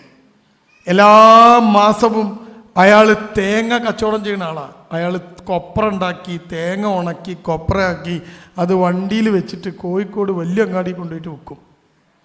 ആ മനുഷ്യൻ ഫോൺ വാങ്ങിയിട്ട് എല്ലാ മാസവും ബില്ലടയ്ക്കും. മൂന്നാമത്തെ മാസം അടച്ചപ്പം ആ ബില്ലടയ്ക്കുന്ന പെണ്ണ് കമ്പ്യൂട്ടറിൽ ഇങ്ങനെ നോക്കി പറഞ്ഞു, നിങ്ങളെ ഫോണിൽ നിന്ന് ഇതുവരെ ഒരു കോളും പുറത്തേക്ക് പോയിട്ടില്ല, ഒരു ഫോണും അകത്തേക്ക് വന്നിട്ടുമില്ല. നിങ്ങൾക്ക് എന്തിനാ പിന്നെ ഈ ഫോണ്? സ്വാഭാവികമായ ചോദ്യം. ഒരു മനുഷ്യനെ ഫോണൊക്കെ വിളിച്ചില്ല. അയാൾക്ക് അറിയില്ല വിളിക്കാൻ, അയാൾക്ക് എടുക്കാനും അറിയില്ല. അയാൾ ആ ഫോണ് ട്രൗസറിൻ്റെ കീശയിലിട്ട് ഒരു പ്ലാസ്റ്റിക്കിൻ്റെ കവറിലാണ് പൊതിഞ്ഞ് റബ്ബർ ബാൻഡ് ഇട്ടാണ് ട്രൗസറിൻ്റെ കീശയിലിട്ടാണ്. എന്നിട്ട് അതിന് മാസത്തിൽ ഇയാൾ 500 റുപ്യ ബില്ലടയ്ക്കുകയാണ്. ആ പെണ്ണ് ചോദിച്ചു, എന്തിനാ സാർ നിങ്ങൾക്ക് ഫോണ്? ആ മനുഷ്യൻ പറഞ്ഞെന്താ പറയുക, നിങ്ങൾക്ക് നോക്ക്, ഈ ഓഫീസിൽ പൈസ അടയ്ക്കാൻ വരുമ്പോഴാണ് എനിക്കൊരു അംഗീകാരം കിട്ടുക. ഞാൻ ഇന്നാണ്ട് കയറുമ്പം തന്നെ എന്നോട് ആദ്യത്തെ ചോദ്യം, സാർ എന്താ സാർ വേണ്ടത്? ഭാര്യ എന്താ വിളിക്കുക? എത്താ നിങ്ങളെ വർത്താനം എന്നാ ചോദിക്കുക അല്ലേ? ഇയാളെ ഓഫീസൊക്കെ കയറുമ്പോഴേ സാർ, അയാളൊന്ന് വരെ ഒരു മനുഷ്യൻ സാർ നിൽച്ചില്ല. 500 റുപ്യ കൊടുത്താലെന്താ, അംഗീകാരം കിട്ടിയില്ലേ? സാർ ഇരിക്കൂ. വീട്ടിൽ എന്താ പറയുക? നിങ്ങൾ പറയില്ലോ, ഭർത്താവ് വന്ന് ഇരിക്കിങ്ങൾ, ഗ്ലാസ് വെള്ളം കുടിക്കിങ്ങൾ ഉണ്ടോ? ഞാൻ കയറി വന്നപ്പോൾ നിങ്ങളിൽ അംഗീകരിച്ചത് അങ്ങനെയാണല്ലോ. അല്ല മൊമെൻറ്റോ തന്നിട്ടല്ലല്ലോ. നിങ്ങൾക്ക് ചായ വേണ്ടേന്ന് ചോദിച്ചു എന്നോട്, ഞാൻ വേണ്ട അറിഞ്ഞിട്ട് ചായ കൊണ്ടു തന്നു. എന്തേ? ആ ഒരു സ്നേഹമാണ്, അംഗീകാരമാണ്. അതുകൊണ്ടോ നേരത്തെ നിങ്ങൾ പറഞ്ഞല്ലോ, വിളിക്കുമ്പോൾ മൂപ്പര് പ്രസംഗിക്കാൻ വരുന്നുണ്ടെന്ന്. നിങ്ങൾ അംഗീകരിക്കുന്നുണ്ടാ? നിങ്ങൾ എനിക്ക് ചായ ഒന്നും തരാതെ മൈൻഡ് ചെയ്യാതെ വിട്ടൊക്കെയാണ്. ഞാൻ വരില്ല ഇങ്ങോട്ട്. പഞ്ചായത്തൊക്കെ കിടക്കൂല ഞാൻ, അല്ലേ? ഇനിയോ നിങ്ങളെ ഭർത്താവ് നിങ്ങളെ സ്നേഹിക്കണോ? നിങ്ങൾ വരുമ്പോൾ ഒന്ന് സ്വീകരിച്ചു നോക്ക്. നിങ്ങൾ അടുത്ത് നോക്ക്, നല്ല ഹോട്ടലിൽ ഭക്ഷണം കഴിക്കാൻ പോയി നോക്കിയാൽ പോയല്ലോ. അല്ലെ ഈ പൂനൂർ തന്നെ തിരിഞ്ഞു കളിക്കല. നല്ല ഹോട്ടലിൽ ഭക്ഷണം കഴിക്കാൻ പോയാൽ അവിടെ പൂവങ്കോയിൻ്റെ തൊപ്പിയൊക്കെ വെച്ചൊരു ചങ്ങായിക്കുണ്ടാവും. നമ്മൾ വണ്ടി കൊണ്ട് ഇറങ്ങി പോകുമ്പോൾ തന്നെ അയാൾ വാതിൽ തുറന്നിടന്ന് കുനിഞ്ഞിട്ട് കിടന്നോളൂ സാർ. ആ ഹോട്ടലിൽ 3 ദിവസം പഴക്കമുള്ള ഭക്ഷണമായിരിക്കും, എന്നാലും വേണ്ടിയില്ല, ഓനൊന്ന് അംഗീകരിച്ചല്ലോ, അല്ലേ? നമ്മുടെ നാട്ടിലെ പൂനൂരത്തെ ഹോട്ടലിൽ ഇന്നത്തെ ചിക്കൻ കറിയാണ് ഇന്നുണ്ടാകുക. എന്നാലും നമ്മൾ പറയും മറ്റേ ഹോട്ടലിൽ പോകും, അവിടെ ആ പൂവൻകോയിക്കാരൻ നമ്മൾ അംഗീകരിക്കും, വാതിൽ തുറന്നു തരും. നിങ്ങൾ ജ്വല്ലറി പോയി നോക്ക്, കാപ്പവൻ്റെ മോതിരെടുക്കാൻ ജ്വല്ലറി പോയി നോക്ക്. അവിടെ കയറുമ്പോൾ തന്നെ നല്ല ഡ്രസ്സ് ഇട്ടൊരു പെണ്ണും നല്ല ഡ്രസ്സ് ഇട്ടൊരാണും, സാർ എന്താണ് വേണ്ടത്? വരൂ സാർ. ഉണ്ടോ? നമ്മൾ ആ കാപ്പാവൻ വാങ്ങാൻ പോയാൽ നമ്മൾ 1.5 പവൻ വാങ്ങിയിട്ടാണ് തിരിച്ചു വരിക. എപ്പോഴാ മനുഷ്യൻ എപ്പോഴും വീണ്ടും വീണ്ടും വരാൻ തോന്നുക? അംഗീകാരം കിട്ടുന്നിടത്തേക്കാണ്. നിങ്ങളെ മൈൻഡ് ചെയ്തില്ലേ? നിങ്ങൾ വരുമോ അങ്ങോട്ട്? നിങ്ങൾ പറ, വരുമോ? അപ്പോൾ നിങ്ങളുടെ ഭർത്താവിന് എന്താ പറ്റുന്നത്? അയാൾ ജോലി കഴിഞ്ഞ് തിരിച്ചു വരുന്ന സമയത്ത് എൻ്റെ പ്രിയപ്പെട്ട സ്ത്രീകളെ എല്ലാം മാറ്റി വെച്ച് നിങ്ങളൊന്ന് കാത്തു നോക്കിയാൽ അയാൾ വരുമ്പം പുഞ്ചിരിയോടെ സലാം പറഞ്ഞ് കൈ പിടിച്ച് കയ്യിൽ ബാഗോ പണിസാനോ എന്തെങ്കിലും ഉണ്ടെങ്കിൽ അതൊക്കെ ഒന്ന് വാങ്ങി വരും. നിങ്ങൾ ഇരിക്കും, ആദ്യം ഒരു ഗ്ലാസ് വെള്ളം കുടിച്ചിട്ട് അല്ലേ. നിങ്ങൾ വീട്ടിൽ വരുന്ന ആൾക്കാർക്ക് ജ്യൂസ് കൊടുക്കലുണ്ടോ? ഇല്ല, പൂനൂരുകാരൊന്നും കൊടുക്കില്ല. നിങ്ങൾ വീട്ടിൽ വരുന്ന ആൾക്കാർക്ക് ജ്യൂസ് കൊടുക്കലുണ്ടോ? അമ്മായി വിളിച്ചു പറഞ്ഞോടി ഞാനവിടെ വരുന്നുണ്ടെന്ന്. ഉടൻ ഭർത്താവിനെ വിളിച്ചു പറയും കുറച്ച് ഓറഞ്ചോ കൈതച്ചൊക്കെ എന്തെങ്കിലും വാങ്ങിക്കോളൂ. എന്തിനാ? ഒരു വരുമ്പം തന്നെ എന്തെങ്കിലും ഒന്ന് കൊടുക്കണ്ടേ അല്ലേ? അതുകൊണ്ട് അമ്മായി ഇടക്കിടക്ക് പുരയിൽ വരും, ജ്യൂസ് ഇട്ടാനാ. നിങ്ങളെ ഭർത്താവ് കയറി വരുമ്പോൾ നിങ്ങൾ ജ്യൂസ് കൊടുക്കലുണ്ടോ? ഉണ്ടോ? എന്താ അടിച്ചാൽ ജ്യൂസ് ആവില്ല? ഈ സാധനം മുഴുവൻ കൊണ്ടുവരുന്ന ആ മനുഷ്യർ ഒരു ഗ്ലാസ് ജ്യൂസ് കൊടുക്കലുണ്ടോ? പോട്ടെ, നിങ്ങളോട് ചോദിച്ചിട്ട് കാര്യമില്ല. നിങ്ങൾക്ക് ആർക്കെങ്കിലും ജ്യൂസ് കിട്ടലുണ്ടോ? ഉണ്ടോ? ഇനിയോ ഒരു ചായ കട്ടിയാ തലവേദനിക്കണ്, ഓളൊരു ചായ ഉണ്ട് തരും അല്ലേ. അപ്പോൾ നമ്മൾ പറയും എടി ഇതിന് സ്ട്രോങ് ഇല്ല, അതാണ് കുടിച്ചാൽ മതി, ഇത്രേ ഉണ്ടാവുള്ളൂ. 10 റുപ്യ കൊടുത്ത് ഹോട്ടലിൽ നിങ്ങൾ പറയുന്ന ചായ ഉണ്ടാക്കി തരും അല്ലേ. വെള്ളം കുറച്ച്, പാല് കുറച്ച്, മധുരം കുറച്ച്, മറ്റേ കുറച്ച്, ഇത് കുറച്ച്, ചായ ഉണ്ടാവില്ല ഇപ്പോൾ, എന്നാലും വേണ്ടിയില്ല ആ ചായ. അയാൾ സന്തോഷത്തോടെ പറയും ആയിക്കോട്ടെ ഉണ്ടാക്കി തരും അല്ലേ. ഒരു ലൈറ്റ് ചായ, ലൈറ്റ് ചായ ഉണ്ടാക്കി തരും. അതുകൊണ്ട് 10 റുപ്യ പോയാലും വേണ്ടിയില്ല, ചായ ഹോട്ടലിൽ കുടിച്ചാൽ മതി അല്ലേ. നിങ്ങളെ പെണ്ണുങ്ങളോട് ചോദിച്ചോ ചായ എന്ത് ചായ നിങ്ങൾക്ക് വേണ്ടി, എങ്ങനത്തെ ചായ വേണ്ടി? സ്ട്രോങ് ആയിക്കോട്ടെ, നല്ല സ്ട്രോങ് ആണോ? വേണ്ട, ശരി ഞാൻ ഉണ്ടാക്കിത്തരാം പറഞ്ഞോ. ഓൾ ഉണ്ടാക്കിത്തരും. എന്തെങ്കിലും പറഞ്ഞാൽ പിന്നെ എപ്പോഴും കുറ്റം, മോന്ത കണ്ടില്ലേ കഴിഞ്ഞ് വേണ്ടില്ല ഇനി ആ ചായ. അതിൽ നല്ല 10 റുപ്യൻ്റെ ചായ പുറത്തുനിന്ന് കുടിച്ചാൽ നമുക്ക് സമാധാനം കിട്ടീനി അല്ലേ. മിക്കവാറും ആണുങ്ങൾ ജോലി കഴിഞ്ഞ് പുരയ്ക്ക് വരുന്നതിൻ്റെ മുമ്പ് പുറത്തുനിന്ന് ചാടിച്ചിട്ടല്ലേ പോലെ അല്ലേ. എന്തെങ്കിലൊക്കെ ഒരു കുറ്റബോധം പറഞ്ഞോളി, 10 റുപ്യൻ്റെ കാര്യമല്ലേ ഉള്ളൂ അല്ലേ. ചാടിച്ചിട്ടല്ലേ പോലെ. എന്തിനാണ് ചാടിക്കണത്? അങ്ങാടിയിൽ നിങ്ങൾ ഇങ്ങനെ ഡ്രൈവ് ചെയ്ത് പോകുമ്പോൾ നിങ്ങൾക്ക് കാണാം ഇപ്പം ഏറ്റവും കൂടുതലുള്ളത് ഹോട്ടലല്ല, ഈവനിങ് ടീ അല്ലേ. ഉണ്ടല്ലേ, ചെറിയൊരു സ്ഥലം, ചെറിയൊരു കട, ഈവനിങ് ടീ. അവിടെ ടീയും സ്നാക്സും മാത്രമേ ഉണ്ടാവുള്ളൂ. ആരാ അത് കുടിക്കുന്നത്? പെണ്ണുങ്ങൾ ഏതായാലും വരില്ല. ആരാ കുടിക്കുന്നത്? എന്തിനാ അതിങ്ങനെ അവിടുന്ന് കുടിക്കുന്നത്? പുരയിൽ ചായപ്പൊടി ഇല്ലേ, പഞ്ചസാര ഇല്ലേ, പാലില്ലേ? ഉണ്ട്. അത് സ്നേഹത്തോടെ പകർന്നു നൽകാൻ ഒരു ഭാര്യയില്ലാതെ പോകുന്നു എന്നതാണ് പ്രശ്നം. അവിടെയാ പ്രശ്നം. ഉണ്ടോ നിങ്ങൾ? ഈ പ്രശ്നം നമ്മൾ പരിഹരിക്കേണ്ടത്. അപ്പോൾ ആ കുടുംബം കുളിർമ ഉണ്ടാവുക. പണി കഴിഞ്ഞാൽ ഓടിച്ചെല്ലാൻ തോന്നണം ആ കുടുംബത്തിലേക്ക്. ആ മനുഷ്യന് ജോലി കഴിഞ്ഞിട്ട് ഉയർത്തുന്ന താഴത്തേക്ക് ഇറങ്ങിയാൽ കയ്യും കാലും കഴിക്കാൻ പിന്നെ കാണാൻ തോന്നണം പ്രിയപ്പെട്ട ഭാര്യയെ. അതിന് ആ കോലത്തിലുള്ള സ്വഭാവത്തിൽ നിൽക്കണം. ഇതൊരുമാതിരി ദുർമോന്തിയായിട്ട് നിൽക്കും. പിന്നെ എങ്ങനെയാണ് വരിക? എന്നിട്ടോ മൂപ്പര് കുറേ വെല്ലടിച്ച് അവസാനം ഭാര്യ അകത്തുനിന്ന് വിളിച്ചറിയും, മോനെ വായിലോ തുറക്ക്. അപ്പം എന്താണ് ആ ചെക്കൻ തോണ്ടേയിരിക്കും, 2 ചെവിയിലും കിണാപ്പായിരിക്കും. അത് കേട്ടിട്ടുണ്ടാവില്ല. ഇയാൾ പിന്നെയും വെല്ലടിക്കും, കിണിയും. അപ്പോൾ മോനെ എന്നോടല്ലേ പറഞ്ഞ വായിലോ തുറക്കാൻ. ആ പെണ്ണിന് ഇങ്ങോട്ട് വന്ന് അത് തുറന്നൊന്ന് പുഞ്ചിരിച്ച് നിന്നൂടെ? അയക്കൂല. എന്നിട്ട് ഇവിടെ നിന്ന് പറഞ്ഞു തരും, കൗൺസിലിങ്ങിന് വന്ന് പറയും മൂപ്പര് മൈൻഡേ ഇല്ല എന്ന്. മൈൻഡ് ചെയ്യാൻ മാത്രം ചാവട്ടണ്ടേ ഇതിനൊക്കെ ഉണ്ടേ. അപ്പോഴോ നമ്മുടെ കുടുംബത്തിനകത്ത് ഈ അംഗീകാരം നിങ്ങൾ കുടുംബത്തിന് കൊടുക്കാറുണ്ടോ? തിരിച്ച് ഭാര്യ ഈ അംഗീകാരം ഭാര്യയ്ക്ക് കൊടുക്കാറുണ്ടോ? നിങ്ങൾ എൻ്റെ പ്രിയപ്പെട്ട പെണ്ണാണിത് ഉണ്ടോ? നിങ്ങൾ ആരെയും കൊടുക്കാറുണ്ടോ? അത് എൻ്റെ പെണ്ണത്. രാത്രി കിടന്നുറങ്ങുമ്പോഴെങ്കിലും ഒന്ന് ചേർത്ത് പിടിച്ച് നെറ്റിയിലൊരു ഉമ്മ കൊടുത്തിട്ട് എൻ്റെ പെണ്ണാണിടി നീ എന്നൊന്ന് പറഞ്ഞാൽ ഏത് അമ്മായിമ്മൻ്റെ കുത്തുവാ പെണ്ണ് സഹിച്ചോളും. എത്ര അമ്മായിമ്മ കുത്തിക്കോട്ടെ, സാരമില്ല. ആ രാത്രിയിൽ ഒരു ചുംബനമേറ്റു വാങ്ങി കെട്ടിപ്പിടിച്ച് കിടന്നുറങ്ങാമെന്ന് അവൾ കരുതും. ഉണ്ടോ? അപ്പോൾ എവിടെയാണ് നമ്മളെ കുടുംബത്തിൻ്റെ കുളിർമ നഷ്ടപ്പെട്ടു പോയത്? AC 17 റൂം തണുക്കും, പക്ഷേ മനസ്സ് തണുപ്പിക്കാൻ AC 15 കാര്യമില്ല. മനസ്സ് തണുക്കാൻ ബന്ധങ്ങൾ ഊഷ്മളമാവണം. ഊഷ്മളമായ ബന്ധങ്ങൾ മാത്രമേ മനസ്സ് തണുപ്പിക്കൂ എന്ന് എൻ്റെ പ്രിയമുള്ളവർ തിരിച്ചറിയണം. അവിടെയാണ് ഏറ്റവും പ്രധാനമായ കാര്യം കിടക്കുന്നത്. അവിടെയാ കുടുംബത്തിൻ്റെ അന്തസത്ത കിടക്കുന്നത്. അതൊന്നുമില്ലാതെ നമ്മളൊരു പെണ്ണും കെട്ടി കുറച്ച് കുട്ടികളായിട്ട് നയിക്കാൻ പോണ്, തിന്നാൻ കൊണ്ടുവരുന്നു, അങ്ങോട്ടും ഇങ്ങോട്ടും കച്ചറ, രാവിലെ പോണ് വൈകുന്നേരം വരുന്നു. അത് കുടുംബാവില്ല. കൃത്യമായി കരുതിക്കൂട്ടി ഇടപെടണം കുടുംബത്തിനകത്ത്. അപ്പോൾ ഞാനിപ്പോൾ എന്താ പറഞ്ഞ് 3 വിശപ്പാ, 3 ബന്ധങ്ങളുണ്ട് എന്ന് പറഞ്ഞിടത്തുനിന്നാണ് ഞാൻ 3 വിശപ്പിലേക്ക് പോയത്. 3 വിശപ്പ്. എൻ്റെ പ്രിയപ്പെട്ടവരെ, നിങ്ങളുടെ ഭർത്താവിൻ്റെ 3 വിശപ്പ് അകറ്റി എന്ന് ഉറപ്പിച്ച് പറയാൻ പറ്റിയ സ്ത്രീക്ക് കുടുംബത്തിൽ കുളിർമ കൊണ്ടുവരാൻ പറ്റും. എൻ്റെ ഭാര്യയുടെ 3 വിശപ്പും ഞാൻ അകറ്റിയിട്ടുണ്ട് എന്ന് എൻ്റെ പ്രിയപ്പെട്ട ഭർത്താക്കന്മാർക്ക് പറയാൻ പറ്റുണ്ടോ? കുളിർമ ഉണ്ടാവും. മക്കളിലേക്ക് പോ, ഇനി മക്കളിലേക്ക് പോ. മക്കളെ അംഗീകരിക്കണം. ഉണ്ടോ? എപ്പോഴാ മക്കൾ പ്രശ്നക്കാരാവുക? എപ്പോഴാ? 11 വയസ്സുള്ള മകൻ പ്രശ്നം ഉണ്ടാക്കുമോ? ഇല്ല. 10 വയസ്സുള്ള പെൺകുട്ടി പ്രശ്നമുണ്ടോ? ഇല്ല. അവൾ വീട്ടിൽ കളിയും ചിരിയുമായിട്ട് ഇങ്ങനെ നടക്കും, ഒരു പ്രശ്നമില്ല. എപ്പോഴാ മക്കൾ പ്രശ്നം ഉണ്ടാക്കാൻ തുടങ്ങുക? ആ കുട്ടി കൗമാരത്തിലെത്തുമ്പോൾ അല്ലേ? 13 വയസ്സാകുമ്പോൾ, 14 വയസ്സാകുമ്പോൾ, 10ലും 11ലും 12ലും പഠിക്കുമ്പോൾ മക്കൾ ഉമ്മാനെ എതിർക്കാൻ തുടങ്ങാണ്, ബാപ്പാനെ എതിർക്കാൻ തുടങ്ങാണ്. എൻ്റെ പ്രിയപ്പെട്ട രക്ഷിതാക്കളെ, നിങ്ങൾ തിരിച്ചറിയുക, ആ മക്കൾക്ക് ഞാനിപ്പം പറഞ്ഞ 3 വിശപ്പും അകലുന്നില്ല. ചിലപ്പോൾ 1ാമത്തെ വിശപ്പ് അകലുണ്ടാവും, പളർച്ചുങ്ങൾ തിന്നാൻ കൊടുത്തിട്ടുണ്ടാവും. പക്ഷേ ടച്ച് കിട്ടിയില്ല, അംഗീകാരം കിട്ടിയില്ല. തൻ്റെ മക്കൾ തന്നോളമായാൽ താനെന്ന് വിളിക്കണം എന്നാ ചൊല്ല്. എങ്ങനെയാ ചൊല്ല്? തൻ്റെ മക്കൾ തന്നോളമായാൽ താനെന്ന് വിളിക്കണം. മക്കളൊക്കെ വലുതായുണ്ട്, ബാപ്പ കാണൂല, അത് കുട്ടിയായിരിക്കും. വീട്ടിനകത്ത് എന്തെങ്കിലും ഒരു കാര്യം ഉണ്ടെങ്കിൽ അത് മക്കളോട് ഡിസ്കസ് ചെയ്യണം. മോൻ ഡിഗ്രിക്ക് പഠിക്കാണ്, അവൻ ഡിഗ്രിക്ക് പഠിക്കുന്ന 21-കാരൻ, അവനോട് ചോദിക്കണം, ബാപ്പ എന്താ മോനെ നമ്മൾ ചെയ്യേണ്ടത്? നീ ഒന്ന് ഇരിക്കി, ബാപ്പക്കൊന്ന് കൂടി ആലോചിക്കാനുണ്ട്. ചേക്കന് കിട്ടുന്ന ഒരു അംഗീകാരം ഉണ്ടല്ലോ, ബാപ്പൻ്റെ ഒരു മനുഷ്യനായിട്ട് പരിഗണിച്ചു. ഇതെന്തെങ്കിലും ഒന്ന് മോൻ പറഞ്ഞാൽ ബാപ്പ പറയും, എൻ്റെ അഭിപ്രായം ഇവിടെ വേണ്ട മോൻ ഒരു അഭിപ്രായമായിട്ട് വന്നിന്, എനിക്കറിയാം എന്താ ചെയ്യേണ്ടതെന്ന്. ആ ചെക്കൻ പിറുപിറുത്തോണ്ട് പോകും. എന്ത് പാപ്പ ഇത് കിട്ടണം? എങ്ങനെയാണ് ഈ ബാപ്പി മോന് നമുക്ക് ബന്ധമുണ്ടാവുക? മക്കൾ വലുതാണിത് ബാപ്പ കാണണം. ബാപ്പ കണ്ടിട്ട് ആ ബാപ്പ മക്കളെ ഒന്ന് അംഗീകരിച്ച് നോക്ക്. മോളെ നിങ്ങളൊന്ന് അംഗീകരിച്ച് നോക്ക്.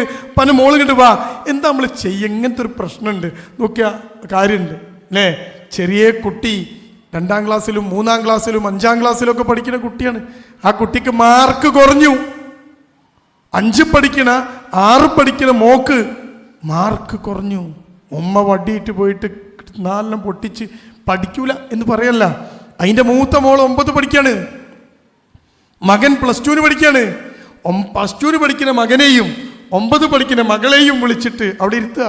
എന്നിട്ട് പറയാ, അനിയത്തിക്ക് മാർക്ക് കുറഞ്ഞിന്, നമ്മൾ എന്താ ചെയ്യുക? ആ കുട്ടികൾ പറയും, പടച്ചോ ഇതൊക്കെ നമ്മൾ നീ ഇത്താത്തല്ലേ, നിക്കല്ലേ, ഉത്തരവാദിത്തല്ലേ എനിക്ക്, എന്താ ചെയ്യണ്ടേ? മോള് പറയും, ഉമ്മ ഏതിനാ കുറവോക്ക്, നിങ്ങൾ കാട്ടിയാണെങ്കിൽ ഞാൻ നോക്കട്ടെ. അവളൊരു ഉമ്മയായി. നാളെ രാവിലെ നേരം വെളുക്കുമ്പോൾ നിങ്ങൾ കണ്ണടച്ചാൽ നിങ്ങളെ മൂത്ത മോളാ ഉമ്മ. ആ വീട്ടില് മൂപ്പര് വേറെ കെട്ടിക്കൊണ്ടുവന്ന ഉമ്മ ആയിക്കൊള്ളുന്നില്ല. അതിന് നോക്കേണ്ടത് ആരാ? അതിന് മേലുള്ള ആളാ അല്ലേ? ആ പെൺകുട്ടി പറയും, ഉമ്മ പ്രോഗ്രസ് കാർഡ് ഇടിക്കാൻ നോക്കട്ടെ. അപ്പൊ നമ്മളെന്താ പറയാ? ഓ നീ ഇനി നോക്കായിട്ടേ എന്നല്ല കൊടുക്കുക. മോള് നോക്ക്, ഉമ്മ ഇതില് കണക്കാണ് ഇത്തിരി മോശം, ഒരു കാര്യം ചെയ്യാ, കണക്ക് ഞാൻ പഠിപ്പിക്കാം. ഉണ്ടാ ആ കുട്ടിയെ നമ്മൾ അംഗീകരിച്ചത് എങ്ങട്ടാ ഈ കുട്ടി പോവുക? നമ്മളെ വീട്ടിനകത്ത് കുറേ കുട്ടികൾ ഒരു അംഗീകാരം കിട്ടാതെ കുറേ എണ്ണം. പിന്നെ എവിടെയാ അവർക്ക് അംഗീകാരം കിട്ടുക? എവിടെയാ കിട്ടുക? 1.5 ലക്ഷം രൂപ കൊടുത്തിട്ട് സോഫ വാങ്ങിയിട്ടു പാപ്പ വീട്ടിനകത്ത്. 1.5 ലക്ഷം റുപ്യൻ്റെ സോഫ, L ഷേപ്പില്. ആ സോഫയിൽ നിങ്ങൾ കണ്ടിട്ടുണ്ടാവും, പുതിയ സോഫയിലൊക്കെ ഇപ്പോൾ കുഷൻ വരുന്നുണ്ട്. കുഷൻ, നല്ല കുഷൻ. ആ സോഫ അങ്ങനെ ഇരുന്ന താന്നങ്ങോട്ട് പോകും, തൂവൽ പോലെ. ഇതൊരു സുഖം.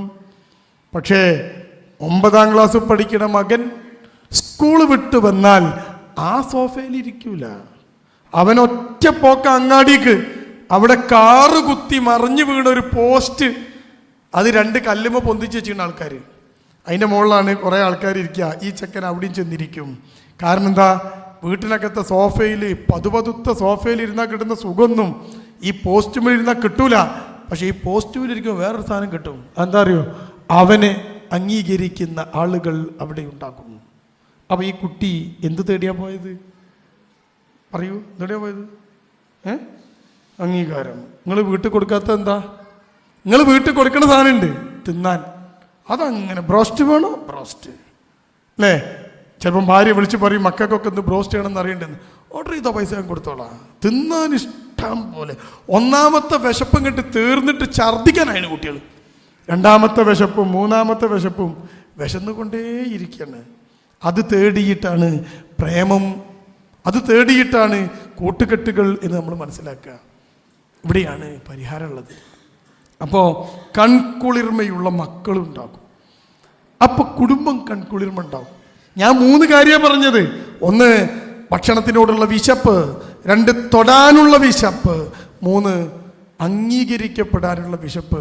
നിങ്ങളെ കുട്ടികളെ നിങ്ങൾ അംഗീകരിച്ച് നോക്ക്, നിങ്ങളെ ഭർത്താവിനെ നിങ്ങൾ അംഗീകരിച്ച് നോക്ക്, നിങ്ങളെ ഭാര്യയെ നിങ്ങൾ അംഗീകരിച്ച് നോക്ക്, അമ്മായിമ്മനെ അംഗീകരിച്ച് നോക്ക്, അംഗീകരിച്ച് നോക്ക് അല്ലേ. അമ്മായിമ്മ എന്ന് കേൾക്കുമ്പോൾ നിങ്ങൾക്ക് എന്താ തോന്നുന്നത്? ഒരു ഭീകര രൂപം മനസ്സിൽ വരില്ലേ? അമ്മായിമ്മ അല്ലേ. ഉമ്മ എന്ന് കേൾക്കുമ്പോൾ എന്താ തോന്നുന്നത്? ഒരു സ്നേഹം മനസ്സിൽ വരില്ലേ? അമ്മായിമ്മ എന്ന് കേൾക്കുമ്പോൾ സ്നേഹം വരുന്നുണ്ട്. നിങ്ങളെന്താ മിണ്ടാത്ത? അമ്മായിമ്മ ഉണ്ടോ ക്ലാസ്സിൽ? ഉണ്ടോ? ഇല്ലേ? അപ്പൊ ചില ധാരണകൾ വെച്ചിട്ടാണ് നമ്മൾ കാര്യങ്ങളെ കൈകാര്യം ചെയ്യുക. ആ അമ്മായിമ്മക്ക് നിങ്ങളൊന്ന് അംഗീകാരം കൊടുത്തു നോക്ക്. അപ്പോഴോ അമ്മായിമ്മ ഒടിഞ്ഞു മുറിഞ്ഞ് കുപ്പി കയറും, കൊടുക്കൂല. ഈ അംഗീകാരം കൊടുക്കാത്തത് ആ പ്രശ്നം എന്ന് മനസ്സിലാക്കി നിങ്ങൾ അല്ലേ. ഒരാളെ എളുപ്പത്തിൽ കീഴടങ്ങാനുള്ള മാർഗം അയാളാണ്ട് അംഗീകരിക്കുക എന്നുള്ളതാണ്. എളുപ്പത്തിലുള്ള മാർഗം. കണ്ടല്ലോ? ശരി, നിങ്ങൾ പറഞ്ഞാണ് ശരി. ഞാൻ ഉറപ്പാണ് നിങ്ങൾക്ക് അറിയാലോ നിങ്ങൾ പറഞ്ഞാണ് ശരി എന്ന് പറഞ്ഞാൽ പിന്നെ അയാൾ കുപ്പിയിലായി. പിന്നെ അയാളെന്താ അറിയാം? ഒരാളൊരു കാര്യം പറയുമ്പോൾ നിങ്ങൾക്ക് അറിയാലോ, നിങ്ങളതിൻ്റെ ആളാണല്ലോ, നിങ്ങൾക്ക് അറിയാലോ എന്ന് പറഞ്ഞാൽ പിന്നെ അയാളെന്താ അറിയാം? ഞാൻ അതിൻ്റെ ആളെല്ലാം എനിക്ക് അറിയോ? ഞാൻ അംഗീകരിച്ച് നോക്ക്. ഭാര്യ പറയാണ്, പിന്നെ നെയ്ച്ചോറിനെ നിങ്ങൾ കോല വാങ്ങണ്ട, കയമ വാങ്ങിയാൽ മതി അല്ലേ. പറയില്ലേ, നെയ്ച്ചോറിൻ്റെ അരി വാങ്ങാം, അമ്മായി വിരുന്നിന് വരുന്നുണ്ട്, നിങ്ങൾ കോല വാങ്ങണ്ട, കയമ വാങ്ങിയാൽ മതി. ഇവിടെ ഞാൻ കോല വാങ്ങും, കോലോടെ വെച്ചാൽ മതി. നിനക്കെന്താ അറിയാം? ഒറ്റ പണിയേ ഉള്ളൂ. എന്താ? ചോറ് വെക്കണത് അവളുടെ ഡിപ്പാർട്ട്മെൻറ്റാണ്, നിങ്ങളാണ് അംഗീകരിച്ചാൽ മതി അല്ലേ. കോല മതിയോടി, മതി. കയമ കണ്ട വേണ്ട. നിനക്കള്ളം അറിയാം, അതുകൊണ്ട് നീയാളെ വെക്കണേ, നീ പറഞ്ഞത് ചെയ്യാം. പ്രശ്നം തീർന്നില്ലേ? നീ എന്താ പ്രശ്നം ഉണ്ടാവുക? ഭർത്താവ് ചില കാര്യങ്ങൾ പറയുമ്പോഴോ നിങ്ങൾക്കുള്ളത് അറിയാം, നിങ്ങൾ ചെയ്തോളി, അവനും പ്രശ്നം തീർന്ന്. അമ്മായിമ്മനെ കുപ്പിയിലാക്കേണ്ടത് എങ്ങനെയാ?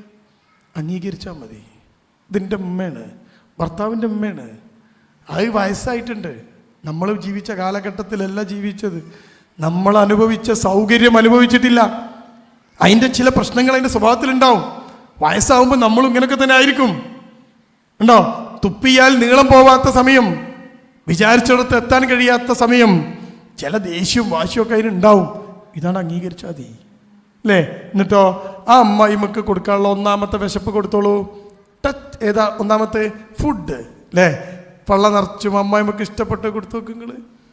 എല്ലാവർക്കും പുരയിൽ എരിവിഷ്ടാണ്, അമ്മായിമ്മക്ക് എരിവിഷ്ടല്ല.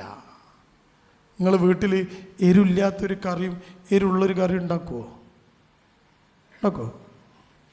നിങ്ങൾ ഉണ്ടാക്കുമോ? ഇവിടെ ഒരു കറി ഉണ്ടാക്കുക, കൂട്ടിയാൽ മതി. എല്ലാം കൂടി ഉണ്ടാക്കാമെന്ന് കഴിയൂടെ അല്ലേ? ഉണ്ടാക്കുമോ? നിങ്ങൾ അമ്മായിമ്മനെ ഒന്ന് പരിഗണിച്ച്, ഉമ്മ ഞാൻ കറി കുറച്ചൊന്ന് മാറ്റി വെച്ചു കേട്ടോ, നിങ്ങൾക്കുള്ളത് എൻ്റെ മോള് പരിഗണിച്ചു അല്ലേ. ഒരിക്കലും അമ്മായിമ്മ പ്രശ്നക്കാരുണ്ടാവില്ല. നിങ്ങൾ മുണ്ടായിട്ടാണെന്ന്, നിങ്ങളെ സ്വഭാവമാണ് പ്രശ്നം അല്ലേ. അപ്പോൾ ഞാൻ എന്താ പറഞ്ഞത്? 3 വിശപ്പുകളെ അകറ്റാൻ കഴിയുമ്പോഴാണ് കുടുംബമാവുക. ഇനി നിങ്ങൾ ധൈര്യത്തിന് മുന്നോട്ട് പോയിക്കോളൂ. നിങ്ങളെ കുടുംബം ഇങ്ങനെ കുളിരിന് കാണാം. ഏസി ഒന്നും ഇടണ്ട, കുളിരും. അല്ലെങ്കിലോ? അപ്പോൾ 1ാമത്തെ ബന്ധം ശാരീരിക ബന്ധമാണ് എന്ന് ഞാൻ പറഞ്ഞു. ആ ശാരീരിക ബന്ധം കൃത്യമായി നടക്കണമെങ്കിൽ വൃത്തി വേണം. അല്ലേ? മക്കളെ കെട്ടിപ്പിടിക്കുമ്പം ഉമ്മനെ മീൻ മണക്കണെന്ന് കുട്ടി പറയരുത്. ഒരു പെണ്ണിന് സുഗന്ധം പൂശാൻ അനുമതിയുണ്ട് വീട്ടിനകത്ത്. ഒരു പെണ്ണിന് കണ്ണെഴുതാം വീട്ടിനകത്ത്. ഒരു പെണ്ണിന് പൗഡർ ഇടാം വീട്ടിനകത്ത്. ഒരു പെണ്ണിന് സൗന്ദര്യം അല്പമൊക്കെ കാണുന്ന തരത്തിലുള്ള വസ്ത്രം ധരിക്കാം വീട്ടിനകത്ത്. കണ്ടോടത്ത് മുഴുവൻ പോയി കണ്ട് ഇങ്ങനത്തെ വസ്ത്രം ധരിച്ച് നടന്നാൽ അവിടെ എന്താ ഉണ്ടാവുക? അത് 4 ദിവസം മുമ്പത്തെ പത്രം എടുത്ത് വായിച്ചാൽ മനസ്സിലാവും. വിട്ടത് കൊടുക്കാത്ത ഇങ്ങനെ നടന്നാൽ എന്താ ഉണ്ടാകുകയെന്ന് ആണുങ്ങൾക്ക്. അതിപ്പോൾ നമ്മൾ പറഞ്ഞാൽ 6-ാം നൂറ്റാണ്ടിലെത്തും. അതുകൊണ്ട് നിങ്ങൾ ഹേമ കമ്മീഷൻ്റെ റിപ്പോർട്ട് വായിച്ചാൽ മതി. കണ്ടോ? ആ റിപ്പോർട്ട് വേണമെങ്കിൽ ഞാൻ ഫോർവേഡ് ചെയ്ത് തരാം, നിങ്ങൾ വായിച്ചു നോക്ക്. അപ്പോൾ മനസ്സിലാവും ഇങ്ങനത്തെ ഡ്രസ്സ് ഇട്ടുകൊണ്ട് നാട്ടിലിറങ്ങിയാൽ എന്താ പ്രശ്നമെന്ന്. പക്ഷെ ആ ഡ്രസ്സ് സൈഡ് ഓപ്പണായ ലെഗിങ്സ് നിങ്ങൾ ധരിക്കണം. അത് വീട്ടിനകത്തുനിന്ന് നിങ്ങളുടെ ഭർത്താവിന് ഇഷ്ടം തോന്നുന്ന, ഭർത്താവിന് കൊതി തോന്നുന്ന, ഭർത്താവിന് പൂതി തോന്നുന്ന ഇത് വേണം. ആണ് ധരിക്കണം. പെണ്ണ് മാത്രം ധരിച്ചാൽ പോരാ, ആണുങ്ങളും ധരിക്കണം. എന്താ? ആ പെണ്ണിന് അടുക്കാൻ ഇഷ്ടമുള്ള വസ്ത്രം ആ പെണ്ണും ആണും ധരിക്കണം. അല്ലേ? വെള്ളത്തുണി, വെള്ളക്കുപ്പായം, വെള്ളബനിയൻ, വെള്ള ഇന്നർ, വെള്ളച്ചെരുപ്പ് ഒക്കെ കൂടി ഒരു വെള്ളയാണ്. പുറത്തേക്ക് ഇറങ്ങിയാൽ അകത്തേക്കിട്ട് കയറിയാലോ ഒക്കെ അയച്ചു വെച്ചാണ്ട് ഒരു പഴയ കള്ളിത്തുണി, എന്നിട്ട് ആ കൊടുത്താണ്ട് പള്ളിയും കാട്ടി അങ്ങനെ നിൽക്കും. ഈ ഭാര്യയ്ക്ക് എന്തെങ്കിലും തോന്നുന്നു, നാട്ടുകാർ പറയും അയാളൊരു മാന്യൻ. കാരണം എന്താ? ഫുള്ള് വെള്ള. ഭാര്യ പറയും ബംഗാളി വരെ ഇപ്പോൾ പാൻറ്റും കുപ്പായി ഇട്ടാൽ പണിയെടുക്കൽ. ഇയാളെ കോലം കണ്ടില്ല നിങ്ങൾ? എന്തെങ്കിലും ഒരു അട്രാക്ഷൻ ആ ഭാര്യയ്ക്ക് തോന്നുമോ? നിങ്ങൾ ചിന്തിച്ചു നോക്കിയാൽ തോന്നുമോ? ആലോചിച്ച് നോക്കിയാൽ. അപ്പൊ പെണ്ണിന് ആണിനോടും ആണിന് പെണ്ണിനോടും അടുപ്പം തോന്നുന്ന രൂപത്തിലുള്ള വസ്ത്രം, വൃത്തി, മേല് കഴുകി വസ്ത്രം മാറ്റിയിട്ടേ പ്രിയപ്പെട്ട സ്ത്രീകളെ ഭർത്താവിൻ്റെ അടുത്ത് കിടക്കാൻ പറ്റുള്ളൂ. ഞാൻ വൈകുന്നേരമാണ് കുളിച്ച് മാറ്റിയതാ, ഇനിയിപ്പോൾ ഒന്ന് മാറ്റിയിട്ട് അതും കൂടി തിരുമ്പണം അല്ലേ? വേണ്ടേ? കരുതരുത്. രാത്രി ഭർത്താവിൻ്റെ കൂടെ കിടക്കാൻ പോകുമ്പം മേല് കഴുകി പല്ല് തേച്ചു വൃത്തിയായി കിടക്കുമ്പോൾ ഞാൻ മറ്റൊരു വസ്ത്രം മാറ്റിവെച്ച് അതിൽ സുഗന്ധം പൂശി അയാൾക്കിഷ്ടപ്പെട്ട സ്പ്രേ നിങ്ങൾ മാറ്റിവെക്കണം. നിങ്ങൾക്കിഷ്ടപ്പെട്ട സ്പ്രേ അയാൾക്ക് കൊടുക്കണം. അത് അയാളടിക്കേണ്ടത്, അയാൾക്കിഷ്ടപ്പെട്ടത് നിങ്ങളടിക്കേണ്ടത്. അപ്പം നിങ്ങൾ വിചാരിക്കുമോ ഇതിപ്പോൾ കല്യാണം കഴിഞ്ഞിട്ട് 10-20 കൊല്ലമായിട്ട് ഞാൻ സ്പ്രേ അടിച്ച് പോവാന്ന് അല്ലേ? നിങ്ങൾ വിഡ്ഢികളുടെ സ്വർഗത്തിലാണ്. കല്യാണം കഴിഞ്ഞ് എത്ര കൊല്ലമായാലും ഇതിന് നിങ്ങളെടുത്തേക്കല്ലാതെ മൂപ്പർക്ക് പോകാൻ പറ്റൂല. അല്ലെങ്കിൽ പിന്നെ പോകാനുള്ള പെർമിഷൻ നിങ്ങൾ കൊടുക്കണം. നാ മൂപ്പര് വേറെ നോക്കിക്കോളൂ. അതൊട്ടില്ല അല്ലേ? പട്ടി പുല്ല് തിന്നില്ല, പശുവിനെ തിന്നാൻ സമ്മതിക്കില്ല എന്ന് പറഞ്ഞില്ലേ? പശു പുല്ല് തിന്നാൻ വേണ്ടി പോകുമ്പോൾ ഭാവൂ എന്നറിയും, പശു ഒന്ന് ഞെട്ടും. പശു തിന്നാനും സമ്മതിക്കില്ല, എന്നാലോ പട്ടിയിട്ട് തിന്നില്ല. അതുകൊണ്ട് ഒന്നുകിൽ പട്ടി തിന്നുക, അല്ലെങ്കിൽ പശുവിനെ തിന്നാൻ അനുവദിക്കുക. കണ്ടോ? അതുകൊണ്ട് എത്ര കാലം കഴിഞ്ഞാലും ഇതൊന്നും പഴകൂല. മടുക്കാത്തതെന്ത് എന്ന് ചോദിച്ചോക്കെ നിങ്ങൾ. മടുക്കാത്തതെന്താ? ഒരു മനുഷ്യന് മടുപ്പുണ്ടാക്കാത്തത് എന്താ? നമുക്ക് കാറ് വാങ്ങും, ആണുങ്ങളൊക്കെ കാറ് വാങ്ങും, പുതിയ കാറ് അന്വേഷിച്ച് കൃത്യമായിട്ട് അന്വേഷിച്ചിട്ട് പുതിയ കാറ് വാങ്ങും. എന്നിട്ട് ഭാര്യയും മക്കളൊക്കെ കയറ്റി പറയും എന്താ മോനെ വണ്ടി അടിപൊളിയാണ്, എല്ലാ സിസ്റ്റം ഉണ്ട്. എന്നിട്ടോ ഒരു 4 കൊല്ലം 5 കൊല്ലം കഴിയുമ്പോൾ നിങ്ങൾ ഇതിൻ്റെ ഭാര്യയോട് പറയും വണ്ടി ഒന്ന് മാറ്റണം. എന്താ? ഇതെന്തോ ഒരു ട്രബിള്. ആ വണ്ടിക്ക് ഒരു ട്രബിളും ഇല്ല. നിങ്ങൾ ആ സെക്കൻഡ് ഹാൻഡ് കാറ് കൊടുത്താൽ പിന്നെ ഒരുത്തന്നെ അത് 5 കൊല്ലം കൊണ്ട് നടക്കും. ആ കാറിനൊരു കംപ്ലൈൻറ്റും ഇല്ല. എന്താ കംപ്ലൈൻറ്റ്? നിങ്ങൾക്ക് മടുത്തു. 5 കൊല്ലം ഓടിച്ചപ്പോൾ ആ കാറ് മടുത്തു അല്ലേ? 2 കൊല്ലം ഉപയോഗിച്ചപ്പോൾ ഫോൺ മടുത്തു. പെണ്ണുങ്ങളൊക്കെ ഡ്രസ്സ് ഒഴിവാക്കും. ഭർത്താവ് വയ്ക്കുന്നത് എന്തിനാണ് ഒഴിവാക്കിയെന്ന്? ആ പുള്ളി കുത്തിയ ഒന്നും ഉണ്ടാവില്ല, ഓക്കെ മടുത്തതാ അല്ലേ? ചെരുപ്പുകൾ കുറേ ഇട്ടോക്ക്, ഒരു ഷൂസുകൾ കുറേ ഇട്ടോക്ക്, ഒന്നും ആയില്ലെങ്കിൽ നിങ്ങളത് ഒഴിവാക്കും ഉറപ്പാ. കാരണം എന്താ? നിങ്ങൾക്ക് മടുക്കും. എത്ര കാലായി സാരിട്ട് നടക്കണേ അല്ലേ? മടുക്കാത്തതെന്ത്? ഒരേ ഒരു സാധനമേ മനുഷ്യന് മടുക്കാത്തതുള്ളൂ. അതിൻ്റെ പേരാണ് ബന്ധങ്ങൾ എന്നത്. അത് മടുക്കുവോ? ഉണ്ടോ? ഉമ്മല്ലേ ഞങ്ങൾക്കൊക്കെ? ഉമ്മ ഇല്ലേ? 40 വയസ്സുള്ള മനുഷ്യൻ്റെ ഉമ്മ 40 കൊല്ലമായിട്ട് ഉമ്മയാണ്. അയാൾ ഉമ്മനെ മാറ്റിയോ? മടുത്തോ നിങ്ങൾക്ക് ഉമ്മനെ, ബാപ്പനെ, മക്കളെ? നാം പ്രസവിച്ച് പോറ്റിയ മക്കളെ മടുത്തോ? എൻ്റെ മോള് 18 കൊല്ലം ഞാൻ പോറ്റിന് മടുത്ത് പോടുന്നു, അടുത്ത കുട്ടി വരട്ടെ എന്നെ മടുത്തോ? ഇല്ല. ഒരിക്കലും മടുക്കാത്തത് ബന്ധങ്ങളാണ് എന്ന് നിങ്ങൾ ഓർക്കണം. ആ ബന്ധങ്ങളിൽ കൃത്യമായ സർവീസിങ് നടക്കണം അല്ലേ? ഒരു വണ്ടി 10 കൊല്ലം കൊണ്ട് നടക്കാൻ നിങ്ങൾക്ക് നെയ്യത്തുണ്ടെങ്കിൽ നിങ്ങൾ ആദ്യം വേണ്ട എന്താണെന്നറിയോ? ആ വണ്ടി കൃത്യമായി കണ്ട് സർവീസ് ചെയ്യണം. ഈ വണ്ടി ഇനി 10 കൊല്ലം കഴിഞ്ഞിട്ട് ഞാൻ മാറ്റുള്ളൂ എങ്കിൽ ആ വണ്ടി നിങ്ങൾ കൃത്യം സർവീസ് ചെയ്യണം. നിങ്ങളെ ഭാര്യനെ മാറ്റാൻ നിങ്ങൾക്ക് ഉദ്ദേശം ഉണ്ടോ? പഠിച്ചവനുണ്ടോ? ഇല്ല എങ്കിൽ ഇവളാണ് ജീവിതകാലം മുഴുവൻ എൻ്റെ ഭാര്യ എന്നുണ്ടെങ്കിൽ എൻ്റെ പ്രിയപ്പെട്ടവരത് ഇടയ്ക്കിടയ്ക്ക് സർവീസ് ചെയ്യണം. ഉണ്ടോ? അത് പുറത്തോർത്ത് ചെയ്യിക്കാൻ പറ്റൂല, നിങ്ങൾ തന്നെ ചെയ്യണം. ഭാര്യമാർക്ക് ഈ ഭർത്താവിന് മാറ്റി വേറെ ഭർത്താവിന് വേണമെന്നുണ്ടോ? ഇല്ല, ഇയാൾ തന്നെയാണ് എൻ്റെ ഭർത്താവ് എങ്കിൽ നിങ്ങൾ ഇടയ്ക്കിടയ്ക്ക് സർവീസ് ചെയ്യണം. അത് അറിഞ്ഞുകൊണ്ട് ചെയ്യണം, അത് കൃത്യമാവണം. മക്കളൊക്കെ അങ്ങനെയാണ്.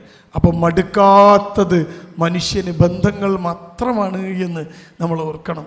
ആ മടുക്കാതിരിക്കണമെങ്കിൽ 20 കൊല്ലമായി കഴിഞ്ഞിട്ട് ഇനിയും നിങ്ങൾ ഇങ്ങനെ വരിക എന്ന് ചോദിക്കരുത്. ഉണ്ടോ? എത്ര കാലം നിങ്ങൾക്ക് പറ്റുമോ അത്രയും ദാമ്പത്യമുണ്ടാവണം. അപ്പോഴാണ് കുടുംബത്തിന് കുളിരുണ്ടാവുക. അല്ലാതെ ഇതിങ്ങനെ ഇരുന്ന് അന്തം വിട്ടിട്ടൊരു കാര്യമില്ല. ഇതൊക്കെ കുടുംബത്തിനകത്തേക്ക് കൊണ്ടുവരണം. അപ്പം എല്ലാം ശരിയായി. അതാ ഞാൻ പറഞ്ഞത്, നല്ല കുളിച്ച് വൃത്തിയായി അയാൾക്ക് ഇഷ്ടപ്പെട്ട ഡ്രസ്സ് ധരിച്ച് അയാളുടെ കൂടെ കിടക്കണം. ഭാര്യയ്ക്ക് ഇഷ്ടപ്പെട്ട ഡ്രസ്സ് ധരിച്ച് ഭാര്യൻ്റെ കൂടെ കിടക്കണം. വൃത്തിയും വെടിപ്പും വേണം, അടിപൊളിയാവണം. കുട്ടികളോ അങ്ങനെ തന്നെ. ഉമ്മ ഏറ്റവും സുന്ദരിയായിട്ട് കുട്ടികളെ മുമ്പിലാണ് നിൽക്കണ്ടേ. നിങ്ങളെ കുട്ടി നിങ്ങളെ കാണുമ്പോൾ ഉമ്മ എന്നാൽ ഒരു മനുഷ്യൻ ഏറ്റവും സുന്ദരിയായ സ്ത്രീ അതിൻ്റെ ഉമ്മയാണ്, ഭാര്യയൊന്നുമല്ല. നിങ്ങൾക്ക് വെറുതെ തോന്നുക, മൂപ്പര് സോപ്പിടാൻ വേണ്ടി പറയും ഇയാണ് സുന്ദരി എന്നൊക്കെ. ഏറ്റവും സുന്ദരി ഉമ്മയാണ്. ആ ഉമ്മ സുന്ദരിയായി മക്കളെ മുമ്പിൽ നിൽക്കണം. അതെങ്ങനെയാ? നല്ല മുടിയൊക്കെ. നിങ്ങളെങ്ങനെ പൊരേ നിൽക്കരുതെന്നുള്ള നിങ്ങൾക്ക് അറിയാലോ അല്ലേ? അടുക്കളയിൽ കണ്ണാടി വെച്ചാൽ ഞാൻ ഉറപ്പ് പറയാം നിങ്ങൾ എന്നെ പേടിച്ചു പോകും. ധൈര്യം ഉണ്ടെങ്കിൽ നിങ്ങൾ വലിയൊരു കണ്ണാടി അടുക്കളയെ കൊണ്ട് ഫിറ്റാക്കി വെക്ക്. അങ്ങോട്ടും ഇങ്ങോട്ടും പണിയെടുക്കുമ്പോൾ നിങ്ങൾ തന്നെ പേടിച്ചു പോകും. അമ്മേ എന്താ സാധനം എന്തിക്ക്. അതാ കോലം ആ മാക്സി ഇട്ട് കയറ്റി കുത്തി മുടി വലിച്ചരി കെട്ടി നെറ്റിയും പിന്നെ ഒക്കെ കൂടി ഇങ്ങനെ ചുളിച്ച് അല്ലേ, ഒരുമാതിരി ഭീകര കോലത്തിൽ ആ പുരയിലിക്കുക. അവിടെയാണ് കുട്ടികളും ഭർത്താവും ഒക്കെ ഉള്ളത്. സുന്ദരിയായിട്ടൊരു ഉമ്മ വീട്ടിൽ നിൽക്കണം. മക്കൾക്ക് നല്ല മുഖം മക്കൾക്ക് കാണിച്ചു കൊടുക്കണം. ഉമ്മാൻ്റെ മുഖം നല്ല സുന്ദരമായ മുഖം. മക്കളോട് മുഖം കറുപ്പിക്കേണ്ടത് ആവശ്യത്തിന് മാത്രമാണ്. നിങ്ങളെ മുഖം എപ്പോഴും കറുത്തിട്ടാ പിന്നെ ഇപ്പം എങ്ങനെ കുട്ടിക്ക് ഇത് മനസ്സിലാവുക? എപ്പോഴും ദേഷ്യ പിന്നെ കുട്ടി എങ്ങനെ ബോധ്യപ്പെടുക? എപ്പോഴും സ്നേഹ ആ ഉമ്മാൻ്റെ മുഖം ഒന്ന് കറുത്തു നോക്കട്ടെ, ആ കുട്ടിക്ക് വിഷമാവും. ഉമ്മ എപ്പോഴും ഇങ്ങനെ ചേർത്ത് നിർത്തുന്ന ഉമ്മയാണ്. ഉമ്മാക്ക് കാണുമ്പോൾ തന്നെ ഒരു സന്തോഷം. നമ്മളൊരു കുരുത്തക്കേട് പെട്ടപ്പോൾ ഉമ്മ മുണ്ടില്ല. ആ കുട്ടി ഉമ്മാൻ്റെ അടുത്ത് ഒന്ന് മുണ്ടുമ്മ എന്നാ ഈ ഇങ്ങനെ ചെയ്യും. ഇല്ലമ്മ മുണ്ട് എന്ന് പറയും അല്ലേ? എപ്പോഴും ദേഷ്യം പിടിക്കുന്ന ഉമ്മ ആണെങ്കിലോ എപ്പോഴും ദേഷ്യം പിടിക്കുന്ന ഉമ്മ കുട്ടി ഒരു പ്രശ്നം ഉണ്ടാക്കിയപ്പോൾ മുണ്ടില്ല, കുട്ടിക്ക് സമാധാനമാവില്ലേ? നിങ്ങൾ പറയും. ഇപ്പം എന്താ സംഭവിക്കുക? എപ്പോഴും ഇങ്ങനെ കച്ചറുണ്ടാക്കണം ഉമ്മ, കുട്ടിക്കൊരു പ്രേമം വന്നപ്പോൾ ഉമ്മ മുണ്ടില്ല, കുട്ടി മനസ്സിലാവും ഇനി ഒന്നും കൂടി തുടങ്ങാം, നാ മുണ്ടാന്നാ ശല്യം തീർന്ന് അല്ലേ? അവിടെ സ്നേഹം ഉണ്ടാവില്ല. അപ്പം നമ്മളിതൊക്കെ മനസ്സിലാക്കണം. ഇനി ഞാൻ പരത്തി പറയില്ല, നമ്മുടെ സമയം തീരുന്നു. അവിടെയാണ് ഒന്നാമത്തെ ബന്ധത്തിൻ്റെ പ്രസക്തിയുള്ളത്. നിങ്ങൾ കൃത്യമായി നിങ്ങളുടെ കുടുംബത്തിനകത്തേക്ക് ഞാൻ ഇപ്പം പറഞ്ഞ ഈ ശാരീരിക ബന്ധത്തെ ചേർത്ത് വെക്കണം. ഞാനിനി എക്സ്പ്ലെയിൻ ചെയ്യുന്നില്ല. രണ്ടാമത്തെ ബന്ധത്തിൻ്റെ പേരാണ്, എന്താ പേര് രണ്ടാമത്തെ ബന്ധത്തിൻ്റെ? അതിൻ്റെ പേരാണ് മാനസിക ബന്ധം. മനസ്സ് അടുക്കണം. ഇതിനെന്താ വഴി? ശരീരം എടുക്കാനുള്ള വഴിയൊക്കെ ഞാൻ പറഞ്ഞു തന്നു. ഇനി മനസ്സെടുക്കാൻ എന്താ വഴി? മക്കൾ ബാപ്പയുമായി മനസ്സെടുക്കണം, ഉമ്മ മക്കളുമായി മനസ്സെടുക്കണം, ഭാര്യയും ഭർത്താവും മനസ്സെടുക്കണം. എന്താ വഴി? മനസ്സിന് അടുപ്പമുണ്ടാക്കാൻ ഒറ്റ വഴിയുള്ളൂ. അതിൻ്റെ പേരാണ് സംസാരം. എത്ര സംസാരിക്കുന്നുവോ അത്രയും മനസ്സടുക്കും. നിങ്ങളെ ഫോൺ എടുത്ത് നോക്കി, നിങ്ങളെ ഫോൺ എടുത്ത് നോക്ക്. ഭാര്യനെ ലാസ്റ്റ് വിളിച്ച കോൾ എടുക്കൂ. എത്ര മിനിറ്റ് സംസാരിച്ചു? അവസാനം ഭാര്യനെ വിളിച്ച ഫോൺ എടുത്ത് നോക്ക്. നിങ്ങൾ എത്ര മിനിറ്റ് സംസാരിച്ചു? ഞാൻ ഉറപ്പ് പറയുക 1 മിനിറ്റ് കംപ്ലീറ്റ് ആയിട്ടുണ്ടാവില്ല. ഇനി ഏതെങ്കിലും ഒരു ഭാര്യയും ഭർത്താവും 10 മിനിറ്റ് സംസാരിച്ചിട്ടുണ്ടെങ്കിൽ ഞാൻ വേറൊരു കാര്യം ഉറപ്പ് തരാം, അവരെന്തോ ഒരു കച്ചറ ഉണ്ടാക്കിയിട്ടുണ്ടാവും. വെക്കല്ലിങ്ങൾ അങ്ങനെ വെച്ചാൽ അങ്ങനെ ശരിയാവുക. അപ്പോഴാണ് 12 മിനിറ്റ് പോയത് അല്ലേ? സ്നേഹത്തോടെ 1 മിനിറ്റ് സംസാരിച്ചോ? ഭാര്യമാർ ഫോൺ എടുത്തോളൂ. അവസാനം ഭർത്താവ് എത്ര സെക്കൻഡാണ് വിളിച്ചത്? ഹലോ, എന്താടി? പിന്നെ ചെറുപയർ, പിന്നെന്താ ഇഞ്ചി, പിന്നെന്താ ശരി അല്ല വേറെ സാധനം കൂടി വാട്സപ്പ് കിട്ടേക്ക് കഴിഞ്ഞില്ലേ അല്ലേ? സംസാരിച്ചോ? സ്നേഹം വന്നോ? ഉണ്ടോ? ഇല്ല, ഒന്നും വന്നില്ല. ഞാനൊരു കാര്യം നിങ്ങളോട് പറയാ, ഈ സ്ത്രീകൾ ചിന്തിച്ചോ, നിങ്ങൾ നിങ്ങളെ ഫോൺ എടുത്തോ, ഭർത്താവിനോട് നിങ്ങൾ അവസാനം വിളിച്ച ഫോൺ എത്ര സമയം നോക്ക്. നിങ്ങളെ അമ്മനെ വിളിച്ചിട്ടുണ്ടാവും അല്ലേ? അമ്മനെ വിളിച്ചില്ലേ? എത്ര മിനിറ്റ് സംസാരിച്ചു? ഞാനൊരു കാര്യം ഉറപ്പ് നൽകാം, ഉമ്മയും നിങ്ങളും ഏറ്റവും കുറഞ്ഞ് സംസാരിച്ചത് 5 മിനിറ്റ് ആയിരിക്കും അല്ലേ? അല്ലേ? ശരിയല്ലേ ഞാൻ പറഞ്ഞ്? ഉമ്മയോട് നിങ്ങൾ ഫോൺ ചെയ്തപ്പോൾ നിങ്ങൾ ഒരു കാര്യം പറയാൻ വേണ്ടിയാണ് വിളിച്ചിട്ടുണ്ടാവുക.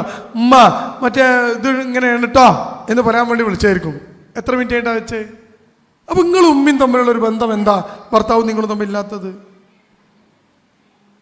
നിങ്ങൾ പറയും കേൾക്കട്ടെ. നിങ്ങൾ ഫോൺ എടുത്തോ, നിങ്ങൾ ഇത്താത്തനെ വിളിച്ച സമയം എത്രയാ? നിങ്ങൾ ഇത്താത്തൊക്കെ വിളിച്ചിട്ടുണ്ടാവും അല്ലേ? എത്ര മിനിറ്റ് സംസാരിച്ചു? 5 മിനിറ്റാ? 10 മിനിറ്റാ? എന്തൊക്കെ കാര്യ, ചുരിദാർ വാങ്ങിയത്, ചോറ് വെന്തത്, തിളച്ച് ചിന്തിയത് അല്ലേ, മിനിയാന്ന് ഭർത്താവ് ചൂടായത്, മക്കളെ കാര്യം, സാധനം ഒക്കെ പറഞ്ഞിട്ടുണ്ടാവും. ഒരു 30 മിനിറ്റ് സംസാരിച്ചിട്ടുണ്ടാവും. എന്താ നിങ്ങൾ ഭർത്താവുമായിട്ട് സംസാരിക്കാത്തത്? പറയൂ. ആരോടാണോ നിങ്ങൾ ഏറ്റവും അധികം സംസാരിക്കുന്നത് അവരുമായി നിങ്ങൾക്ക് മനസ്സ് അടുപ്പമുണ്ടാകും. ആരോടാണോ നിങ്ങൾ ഏറ്റവും കുറച്ചു സംസാരിക്കുന്നത് അവരുമായിട്ട് മനസ്സകലും. മനുഷ്യന് മനസ്സടുക്കാൻ പടച്ചവൻ തന്ന ഏറ്റവും വലിയ മാർഗത്തിൻ്റെ പേരാണ് സംസാരം. വേറൊരു സാധനം മനുഷ്യനില്ലല്ലോ. ഉണ്ടോ? ഇല്ല. എന്താ ഉള്ളത്? സംസാരം. എത്രത്തോളം സംസാരിക്കുന്നു അത്രയും മനസ്സടുക്കും. അപ്പോഴോ ഭാര്യയും ഭർത്താവും എന്താ വേണ്ടത്? ഞാനൊരു കാര്യം പറയാം, ഒരിത്തിരി സമയമെങ്കിലും സംസാരിക്കാൻ സമയം കണ്ടെത്തിയാൽ എൻ്റെ പ്രിയപ്പെട്ടവരെ നിങ്ങളുടെ മനസ്സടുക്കും. അപ്പം അടുത്ത പ്രശ്നം, ഇനി ചില ഭാര്യയും ഭർത്താവും സംസാരിച്ച പ്രശ്നവും എന്താ കാരണം? അത് ചിന്തിച്ചു നിങ്ങൾ? സംസാരത്തിന് ചില കാര്യങ്ങൾ നിങ്ങൾ ശ്രദ്ധിക്കണം. 1, സംസാരം പോസിറ്റീവ് ആവണം. 2, സംസാരം മയത്തിലാവണം. 3, സംസാരം സപ്പോർട്ടീവ് ആവണം. 3 കാര്യങ്ങൾ ഞാൻ പറഞ്ഞു. ഇങ്ങനെ സംസാരിച്ചാൽ നിങ്ങളുടെ സംസാരം നീണ്ടുപോകും, മനസ്സടുക്കും. ഞാൻ ഈ പറഞ്ഞ 3 സാധനം വെച്ചിട്ട് നിങ്ങൾ നിങ്ങളുടെ സംസാരത്തെ വിലയിരുത്തിക്കോ. ഞാൻ പറഞ്ഞത് ശരിയാണോ നമുക്ക് നോക്കാം.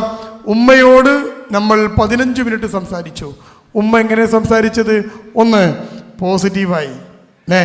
എന്ത് പ്രശ്നം ഉമ്മനോട് പറഞ്ഞാലും ഉമ്മൻ്റെ ആദ്യത്തെ വാക്ക് എന്തായിരിക്കും എന്നറിയോ? ഒക്കെ ശരിയാവും മോളെ, ഒക്കെ ശരിയാവും, അത് ശരിയാവും മോളെ അല്ലേ?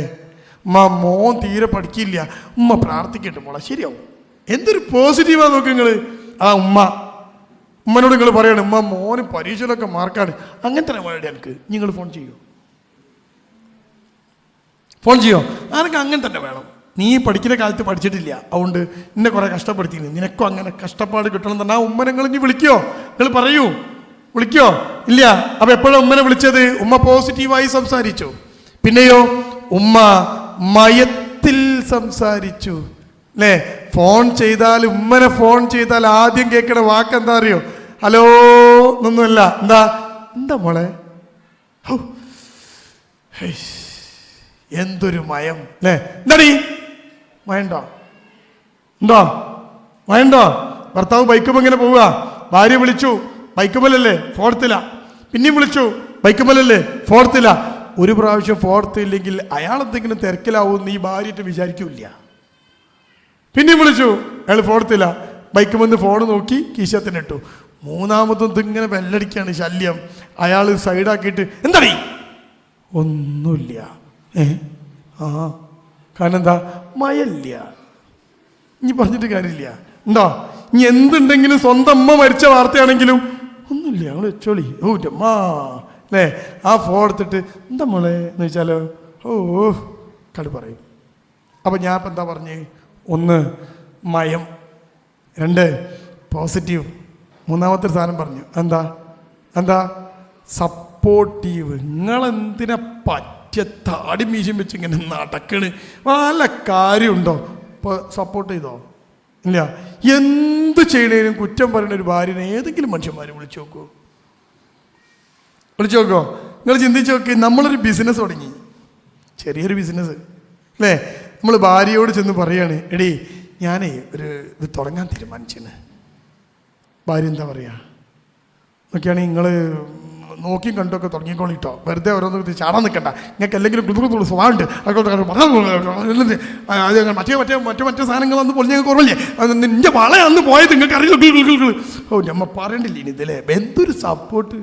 അങ്ങനെ അയാൾ ആ ബിസിനസ് തുടങ്ങി. നിങ്ങൾ വിചാരിച്ചോ, തുടങ്ങി കുറച്ച് കഴിഞ്ഞപ്പോൾ അത് പൂട്ടി, ബിസിനസ്സും പൂട്ടി. ഇയാൾ പുരേ കയറി വന്നപ്പം ഭാര്യ ചോദിച്ചെന്തേ? അല്ല അത് പൂട്ടി. ഭാര്യ എന്താ പറയുക? സാരില്ല, അത് പടച്ചോൻ വെച്ചിട്ടുണ്ടാവില്ല. ഓ എന്തൊരു സപ്പോർട്ട്. പക്ഷെ ഏതെങ്കിലും ഭാര്യ ഇങ്ങനെ പറയുമോ? എന്തായിരിക്കും ഭാര്യ പറയാ? അന്നേ ഞാൻ പറഞ്ഞതാ അത് വിജയിക്കും. ഞാൻ എന്തിനാ ഞാൻ ബന്ധം പറ്റിയ നിങ്ങൾ ആലോചിച്ച് നോക്ക് അല്ലേ. ഇയാൾ ആകെ വിചാരിക്കും ഈ ബിസിനസ് എല്ലാം പൊളിക്കേണ്ടത് ഈ സാധനത്തിനെ പൊളിച്ച് കളയണം അല്ലേ, പീടിയല്ല പൂട്ടേണ്ടത്, പോരെയാണ്, നല്ല സമാധാനം കിട്ടും. അയാൾ ചിന്തയുടെ നിങ്ങൾ ചിന്തിച്ചു നോക്കി. ഒരു തകർന്ന് തരിപ്പണമായി വരുന്നൊരു മനുഷ്യനെ നമ്മൾ ആദ്യം ചെയ്യേണ്ടത് എന്താ? വയനാട്ടിൻ്റെ കൈത്താങ്ങ് അതിന് 200 രൂപ എടുത്താൽ മതിയോ? ആ ഭർത്താവിൻ്റെ ഒരു കൈത്താങ്ങ് കൊടുക്കണ്ടേ? അയാൾ വയനാട്ടിനേക്കാളും വലിയ കുത്തുവയ്ക്ക് പോയിട്ട് എടുക്കുകയാണ് അല്ലേ. പിടിച്ചോളി, കയറിക്കോളി, അത് സാരമില്ല. അപ്പോഴൊക്കെ തുടങ്ങും. നിങ്ങളെ കഴിയണതും പൊരണ്ടാക്കുമ്പോൾ ഭാര്യൻ്റെ സ്വർണം വാങ്ങരുത്. ആ പൊരയിൽ മരിക്കുന്ന വരെ സ്വൈര്യം ഉണ്ടാവില്ല. നിങ്ങൾ വേറെ ആർക്കെങ്കിലും വാങ്ങിക്കോ, ആർക്കെങ്കിലും വാങ്ങി പൊരണ്ടാക്കിക്കോ. പെണ്ണുങ്ങളെ പൊന്നെങ്കിൽ പൊരണ്ടാക്കരുത്. നിങ്ങൾ ഉണ്ടാക്കി നോക്ക്. ഓളെ 10 പവൻ എടുത്ത് നിങ്ങൾ പൊരണ്ടാക്കി നോക്ക്. നിങ്ങൾ 20 പവൻ വാങ്ങിക്കൊടുത്താലും ഓളാ കണക്ക് പറയുന്നു. അതിനുള്ളിൽ കൊടപ്പരൻ്റെ ചോട്ടിൽ പൊരടുത്തായിട്ടുണ്ടാവും. കടപട കടപട കടപട കടപട. ഇവിടെ എന്താ സംഭവിച്ച്? എല്ലാ പെണ്ണും ഇങ്ങനെയൊന്നും ഞാൻ പറയില്ല കേട്ടോ. പക്ഷെ ആ കണക്ക് എപ്പോഴെങ്കിലും ഈ പെണ്ണുങ്ങൾക്കൊരു സ്വഭാവം എന്താ അറിയോ? ഈറ്റികളൊന്നും മറക്കൂല. പെണ്ണ് കാണാൻ വരുമ്പോൾ നിങ്ങളെ ടവലിൻ്റെ കളർ വെച്ച് നോക്കിയാൽ ഓള് പറഞ്ഞു തരും. നിങ്ങൾ പെണ്ണ് കാണാൻ പോകുമ്പോൾ എന്തെങ്കിലും ഡ്രസ്സ് ഇട്ടിനൊന്നും നിങ്ങൾക്ക് ഓർമ്മ ഉണ്ടാവില്ല. നിങ്ങൾ പെണ്ണിനോട് വെച്ച് നോക്കിയാൽ നിങ്ങൾ പെണ്ണ് കാണാൻ വന്നപ്പം ഒരു റോസ് ഷർട്ടാട്ടിന്, അന്ന് ബ്രൗൺ കളർ ടവലാണ് നിങ്ങൾ എടുത്തിന് അല്ലേ. നമ്മളാകെ പെണ്ണുണ്ട് പേടിച്ചിട്ട് ടവലൊക്കെ എടുത്ത് തുടച്ചിട്ടുണ്ടാവും. അപ്പോൾ ഇതൊക്കെ നോട്ട് ചെയ്ത് വെച്ചിട്ടുണ്ടാവും. ഉണ്ടോ? നിങ്ങൾക്ക് ഓർമ്മ ഉണ്ടോ നിങ്ങൾ പെണ്ണ് കാണാൻ പോകുമ്പോട്ട ഡ്രസ്സ് ഇട്ടീനിയോ? അതിന് ഓർമ്മയില്ല അല്ലേ. പെണ്ണ് കാണാൻ പോയപ്പോൾ അവളിട്ടിയ ഡ്രസ്സ് ഓർമ്മ ഉണ്ടോ? ഇല്ല. പെണ്ണ് കണ്ടത് ഓർമ്മ ഉണ്ടോ? ആ ഒരു ഓർമ്മ നേരത്തെ ഓർമ്മ ആയിട്ടുണ്ട് അല്ലേ. വേറെ എന്താ ഓർമ്മയുള്ളത്? ഇല്ല. നിങ്ങളെ പെണ്ണുങ്ങളോട് ചോദിച്ചു നോക്കിയാ നിങ്ങൾ എന്താ ഇട്ടത് എന്ന് ചോദിച്ചു നോക്കിയാ നിങ്ങളെ ചെരുപ്പ് മുതൽ അടി മുതൽ മുടി വരെ ഓള് പറഞ്ഞുതരും. ഒരു സാധനം മറക്കാത്ത ജീവികളവര്. വേസ്റ്റ് ബോക്സും കൂടെ കൊണ്ടു നടക്കും. അതിന് ആവശ്യത്തിന് ഇങ്ങനെ തപ്പിയെടുക്കും ഓരോന്നേരം. എന്താ ഇങ്ങനെ പറഞ്ഞുകൊണ്ടിരിക്കും. സോരി സമാധാനത്തിൽ. മനുഷ്യൻ്റെ സംസാരം സപ്പോർട്ടീവാണോ? മനുഷ്യൻ്റെ സംസാരം പോസിറ്റീവാണോ? മനുഷ്യൻ്റെ സംസാരം മയത്തിലാണോ? കേട്ടിരിക്കും. അല്ലെങ്കിലോ ആര് കേട്ടിരിക്കാനത്? എൻ്റെ പ്രിയപ്പെട്ടവരെ, നിങ്ങൾക്ക് ഭർത്താവുമായി മനസ്സെടുക്കണമോ? ഭാര്യയുമായി മനസ്സെടുക്കണോ? മക്കളുമായി മനസ്സെടുക്കണോ? ഒറ്റ മാർഗം, ഞാൻ ഈ പറഞ്ഞ 3 ഗുണങ്ങളോട് കൂടി സംസാരിക്കുക. നിങ്ങളുടെ ഉമ്മയുമായി നിങ്ങൾ മനസ്സെടുത്തത്, ഉമ്മ സപ്പോർട്ടീവാണ്. എത്ര പ്രശ്നമുണ്ടെങ്കിലും ആ ഉമ്മ എന്താ പറയുക, അത് ഉമ്മാൻ്റെ കുട്ടിക്ക് അങ്ങനെ പറ്റിയ സാരില്ല, സപ്പോർട്ടീവാണ്. കുത്തുവോ? ഇതുവരെ ഉമ്മ നിങ്ങളെ കുത്തിയിട്ടുണ്ടാവില്ല. എന്ത് പ്രശ്നം വന്ന് ആര് കുത്തിയാലും ഉമ്മ കുത്തൂല. അതുകൊണ്ടാണ് ഉമ്മയെ വിളിച്ചാൽ ഒരുപാട് സമയങ്ങൾ സംസാരിക്കണത്. ആ ഫോൺ വെക്കുമ്പോൾ നിങ്ങൾക്ക് മനസ്സിലുണ്ടാകുന്നത് ഒരു സമാധാനമാണ് അല്ലേ. ഏത് ടെൻഷനിലും ഉമ്മനെ ഭർത്താവിൻ്റെ കയ്യിൽ നിന്ന് ഒരു തല്ല് കിട്ടിയാൽ നമ്മൾ ആദ്യം ആരെ വിളിക്കുക? വനിതാ കമ്മീഷൻ, പോലീസ് കമ്മീഷണർ, ആരെങ്കിലും വിളിക്കുക? ഉമ്മനെ. ഉമ്മ ഉപ്പനെ തല്ലി. ആദ്യത്തെ വാക്ക് എന്തൊക്കെയെന്ന് അറിയോ? സാരില്ല മോളെ, ഉമ്മൻ്റെ കുട്ടിയാണ്, ക്ഷമിച്ചേക്ക്. നിങ്ങൾ നേരെ ഈ വിവരം, ഭർത്താവ് തല്ലിയ വിവരം ബാപ്പനെ വിളിച്ച് പറഞ്ഞു നോക്കിയാ, ബാപ്പാ എന്നെ മൂപ്പര് തല്ലി തന്നെ. എത്രണ്ണം കിട്ടി? 4 കൂടി കിട്ടണം എനിക്ക്. നിങ്ങൾ ആങ്ങളെ വിളിച്ച് പറഞ്ഞു നോക്കിയാ, അങ്ങളെ എന്നെ തല്ലിന്ന് തല്ലിയിട്ടേ ഉള്ളൂ, ഞാനൊക്കെ ആണെങ്കിൽ കയ്യും കാലും ഓടിക്കും. നിങ്ങൾ ഉമ്മനെ വിളിച്ച് പറഞ്ഞു നോക്ക്, ഉമ്മ എന്നെ തല്ലിയെന്ന്. സാരില്ല, ഉമ്മൻ്റെ കുട്ടിയാണ്, ക്ഷമിച്ചേക്ക്, ഒക്കെ ശരിയാവും, ഓനെന്തോ ചൂടിലായിരിക്കും. ഈ പറഞ്ഞ് ഈ ഒന്ന് ഇങ്ങനെ എന്ത് രസ. ലോകത്തെ ഏറ്റവും മികച്ച കൗൺസിലർ ഉമ്മയാണ്. കാരണം ഉമ്മ പോസിറ്റീവാണ്, സപ്പോർട്ടീവാണ്, മയമുണ്ട്. അപ്പോൾ ഒരു മനുഷ്യനുമായി നിങ്ങൾക്ക് അടുക്കാനുള്ള ഏറ്റവും നല്ല വഴി നിങ്ങളുടെ സ്വഭാവത്തെ ഇത്തരത്തിലേക്ക് മാറ്റലാണ് എന്ന് എൻ്റെ പ്രിയപ്പെട്ടവരെ നിങ്ങൾ അറിയണം. ഞാൻ പറഞ്ഞത് ഇവിടുന്ന് ഈ വ്യാപാര ഭവൻ്റെ ഓഡിറ്റോറിയത്തിൻ്റെ സ്റ്റെപ്പ് ഇറങ്ങി വീട്ടിലെ സ്റ്റെപ്പ് കയറുമ്പോഴുള്ള മാറ്റം ഞാൻ ഈ പറയണേ, അല്ലാതെ ഇവിടെ ഇങ്ങനെ വന്ന് കേട്ടിരുന്നിട്ട് പോയിട്ട് കാര്യമില്ല. ഇനി മൂന്നാമത്തത് അതിൻ്റെ പേരാണ് ആത്മബന്ധം. ഞാൻ അവസാനിപ്പിക്കുകയാണ്, നിർത്തുകയാണ്, സമയം ഉണ്ടോ? ആത്മബന്ധം നിങ്ങൾ കേട്ടണോ? അങ്ങനത്തെ ഒരു സാധനം കേട്ടണോ? എന്താ സാധനം? ആത്മബന്ധം എന്നാൽ ഒരിക്കലും പിരിയാനാവാത്ത ബന്ധമാണ്. മരിച്ചാലും മനസ്സിലുണ്ടാകുന്ന ബന്ധമാണ്. അതിൻ്റെ പേരാണ് ആത്മബന്ധം എന്നത്. ഉണ്ടോ? ഞാൻ നേരത്തെ പറഞ്ഞ 2 ബന്ധങ്ങളുണ്ടെങ്കിൽ ആത്മബന്ധം ഉണ്ടാവും. എൻ്റെ ഭാര്യ എനിക്ക് ഏറ്റവും പ്രിയപ്പെട്ടതാകും, എൻ്റെ ഭർത്താവ് എനിക്ക് ഏറ്റവും പ്രിയപ്പെട്ടതാകും, അയാളെ എൻ്റെ എല്ലാ കാര്യങ്ങളും നോക്കിയിരുന്നു എന്ന് നമ്മൾ പറയും. എൻ്റെ മക്കൾ എനിക്ക് ഏറ്റവും ഇഷ്ടപ്പെട്ട മക്കളാവും. എപ്പോഴാ? അതിൻ്റെ പേരാണ് ആത്മബന്ധം. പിരിയാൻ കഴിയില്ല നമുക്ക്. അഥവാ പിരിഞ്ഞാലും മുസ്ലിമായൊരു മനുഷ്യൻ പ്രാർത്ഥിക്കും, പടച്ചോനെ നാളെ സ്വർഗപ്പൂങ്കാവനത്തിലെത്തുമ്പോൾ ഇയാളെ എനിക്ക് തരണട്ടോ, ഒരു ഹൂർലിക്കും കൊടുക്കരുത്, എനിക്ക് തരണം. ആ മനുഷ്യൻ പ്രാർത്ഥിക്കും, നാളെ പരലോകത്ത് ഈ ഭാര്യ മതി എനിക്ക്, അവളുടെ കൂടെ ജീവിച്ച് കൊതി തീർന്നില്ല എന്ന് ഒരു ഭർത്താവ് പറയും. നിങ്ങൾ ചിന്തിക്ക്, ഇവിടെ ഇരുന്നിട്ട് പുറത്തേക്ക് ഇറക്കുമ്പോൾ നിങ്ങൾ ആലോചിക്ക്, എപ്പോഴെങ്കിലും മനസ്സിനകത്ത് നിങ്ങൾ ഇങ്ങനെ തേടിയിട്ടുണ്ടോ നാളെ പരലോകത്തെത്തുമ്പോൾ ഈ ഭാര്യ മതിയെന്ന്? ഉണ്ടോ? ഒന്ന് മരിച്ചു കിട്ടിയാൽ മതി, ഇനി കഴിച്ചിലാവുന്നാണോ നിങ്ങൾ വിചാരിക്കുന്നത്? എങ്കിൽ നമ്മുടെ ജീവിതത്തിൻ്റെ ഒക്കെ ക്വാളിറ്റിയുടെ അളവുകോൽ അതാണ്. അതുകൊണ്ട് ജീവിതം, ഒരൊറ്റ ജീവിതം ഈ ഭൂമിയിൽ, ബാക്കി ജീവിതമൊക്കെ പിന്നെയാണ്, പരലോകമാണ്. ഈ ഭൂമിയിൽ ജീവിച്ചിട്ട് വേണം സ്വർഗം നേടാൻ. ഭൂമിയിൽ ജീവിച്ച പോലെയാണ് സ്വർഗം. ഇവിടെ എല്ലാവർക്കും ശല്യപ്പെടുത്തി, നേരത്തെ അബ്ദുൾ റഷീദ് കുട്ടമ്പൂര് നിങ്ങളോട് സംസാരിച്ച പോലെ ഇവിടെ എല്ലാവരും വെറുപ്പിച്ച് പ്രശ്നം ഉണ്ടാക്കി, അതിർത്തി തർക്കം, അവിടെ തല്ല്, അയൽവാസിയൊക്കെ ഇടങ്ങേറ് അല്ലേ? അയൽവാസി ഒരു കക്കൂസിൻ്റെ കുഴി കുഴിച്ചപ്പോഴേക്ക് പഞ്ചായത്ത് പോയി കംപ്ലൈൻറ്റ്, ഓനവിടെ കുഴിച്ച് പഞ്ചായത്തുകാർ വന്ന് എല്ലാവരും വെറുപ്പിച്ച്, നാളെ മരിച്ചു പോയ ആൾക്കാർ പറയും കഴിച്ചിലായി എന്ന് അല്ലേ? ഭാര്യ പറയും കഴിച്ചിലായി എന്ന്. നിങ്ങൾക്കറിയോ? ഭർത്താവ് മരിച്ചു, മയ്യത്ത് കൊണ്ടുപോയി പുരയിൽ കൊണ്ടുവച്ചു. ഒരു ഭർത്താവ് മരിച്ച് ആ നിമിഷം മുതൽ ആ ഭാര്യ ഇദ്ദയിലാണ്. 4 മാസവും 10 ദിവസവും തികച്ച് ഇദ്ദയിരിക്കണം. ആ പെണ്ണ് ഭർത്താവ് മരിച്ചു എന്ന വിവരം കിട്ടിയത് മുതൽ പെണ്ണ് ഇദ്ദയിലേക്ക് പ്രവേശിച്ചു. 4 മാസവും 10 ദിവസവും അവൾ ഇദ്ദയിരുന്നു. ഇദ്ദ തീരുന്ന ദിവസമുണ്ട്. ഇദ്ദ തീരുമല്ലോ അല്ലേ? ഇദ്ദ തീരുന്ന ദിവസം 4 മാസം കഴിഞ്ഞു 10ാമത്തെ ദിവസം ഈ ഉമ്മ മൂത്ത മോക്ക് ഫോൺ ചെയ്തു. മൂത്ത മോൾ ഇത്തിരി ദൂരെയാണ്, സ്വന്തമായി വീടെടുത്ത് താമസിക്കുന്ന മൂത്ത മകൾക്ക് ഉമ്മ ഫോൺ ചെയ്തിട്ട് പറഞ്ഞു, മോളെ ഇന്ന് രാത്രിയോടെ ഉമ്മൻ്റെ ഇദ്ദ തീരും.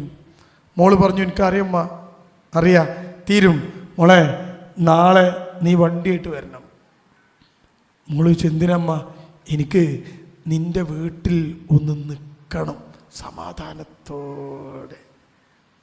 നിന്റെ മോളെ വീട്ടില് ഒരു 15 ദിവസം സമാധാനത്തിലൊന്ന് നിൽക്കണം. ശല്യപ്പെടുത്തിയവൻ പിരിഞ്ഞു പോയിരിക്കുന്നു എന്ന്. ഈ പെണ്ണിൻ്റെ മനസ്സിനകത്ത് എപ്പോഴാണ് ഈ ഭർത്താവിന് വേണ്ടി ഒരു ദുആ ഉണ്ടാവുക? നിങ്ങൾ ചിന്തിച്ചു നോക്ക്. ആ 4 മാസം 10 ദിവസം കഴിഞ്ഞപ്പോൾ ഈ പെണ്ണിന് സ്വാതന്ത്ര്യം കിട്ടി. കാരണം എന്താ? ഒരു സ്ഥലത്തും പോയി നിൽക്കാൻ സമ്മതിക്കാതെ മോളെ വീട്ടിൽ പോയി കഴിഞ്ഞാൽ ആ വെറുപ്പിച്ച് അതിനെ പിടിച്ച് തിരിച്ചു കൊണ്ടുവരും. ഒരു സമാധാനം കൊടുക്കില്ല. ആ ഭാര്യ ഭർത്താവ് മരിച്ചു പോയപ്പോഴാണ് അവർക്ക് സ്വാതന്ത്ര്യം കിട്ടിയത്. ഭർത്താവ് മരിച്ചപ്പോഴാണ് ആ മകളുടെ വീട്ടിൽ ആ കുട്ടി കല്യാണം കഴിച്ച് വലിയ പെണ്ണ അവളുടെ പുരയിൽ ചെന്ന് ഇമ്മ സമാധാനത്തോടെ 15 ദിവസം നിന്നത് ആ ഭർത്താവ് ഇല്ലാതായപ്പോഴാണ് എങ്കിൽ എന്തായിരുന്നു ആ ഭർത്താവിൻ്റെ ജീവിതം കൊണ്ട് അയാൾ ചെയ്തത്? നിങ്ങൾ ആലോചിച്ച് നോക്ക്. നാളെ പരലോകത്ത് ഒരു ഭർത്താവിന് ചോദ്യം ചെയ്യപ്പെടുന്ന പ്രധാനപ്പെട്ട അവസ്ഥ അയാൾ ഭരിച്ച കുടുംബത്തെക്കുറിച്ചാണ്. ഭരണാധികാരികൾ ചോദ്യം ചെയ്യപ്പെടും എന്ന് റസൂൽ സല്ലല്ലാഹു അലൈഹി വസല്ലം പറഞ്ഞപ്പോഴാണ് എല്ലാവരും ഒന്ന് ഞെട്ടിയത്. ഉമർ റളിയല്ലാഹു അൻഹു പേടിയോടെയാണ് റസൂലിന് ശേഷം ഭരണമേറ്റെടുത്തത്. ഉമർ എപ്പോഴും പറയുമായിരുന്നു, ഉറക്കമില്ലാതെ രാത്രി നടക്കുമ്പോൾ കൂടെയുള്ള ഭൃത്യൻ ചോദിച്ച ചോദ്യം, ഉമറേ നിങ്ങൾക്ക് ഉറങ്ങിക്കൂടെ? ഖലീഫക്കൊന്ന് ഉറങ്ങിക്കൂടെ? നിങ്ങൾ ഭരണാധികാരിയല്ലേ എന്ന് ചോദിച്ചപ്പോൾ ഉമർ അയാളോട് പറഞ്ഞത്, നീ പോയിട്ട് ഉറങ്ങിക്കോ, എനിക്ക് ഉറങ്ങാൻ പറ്റൂല.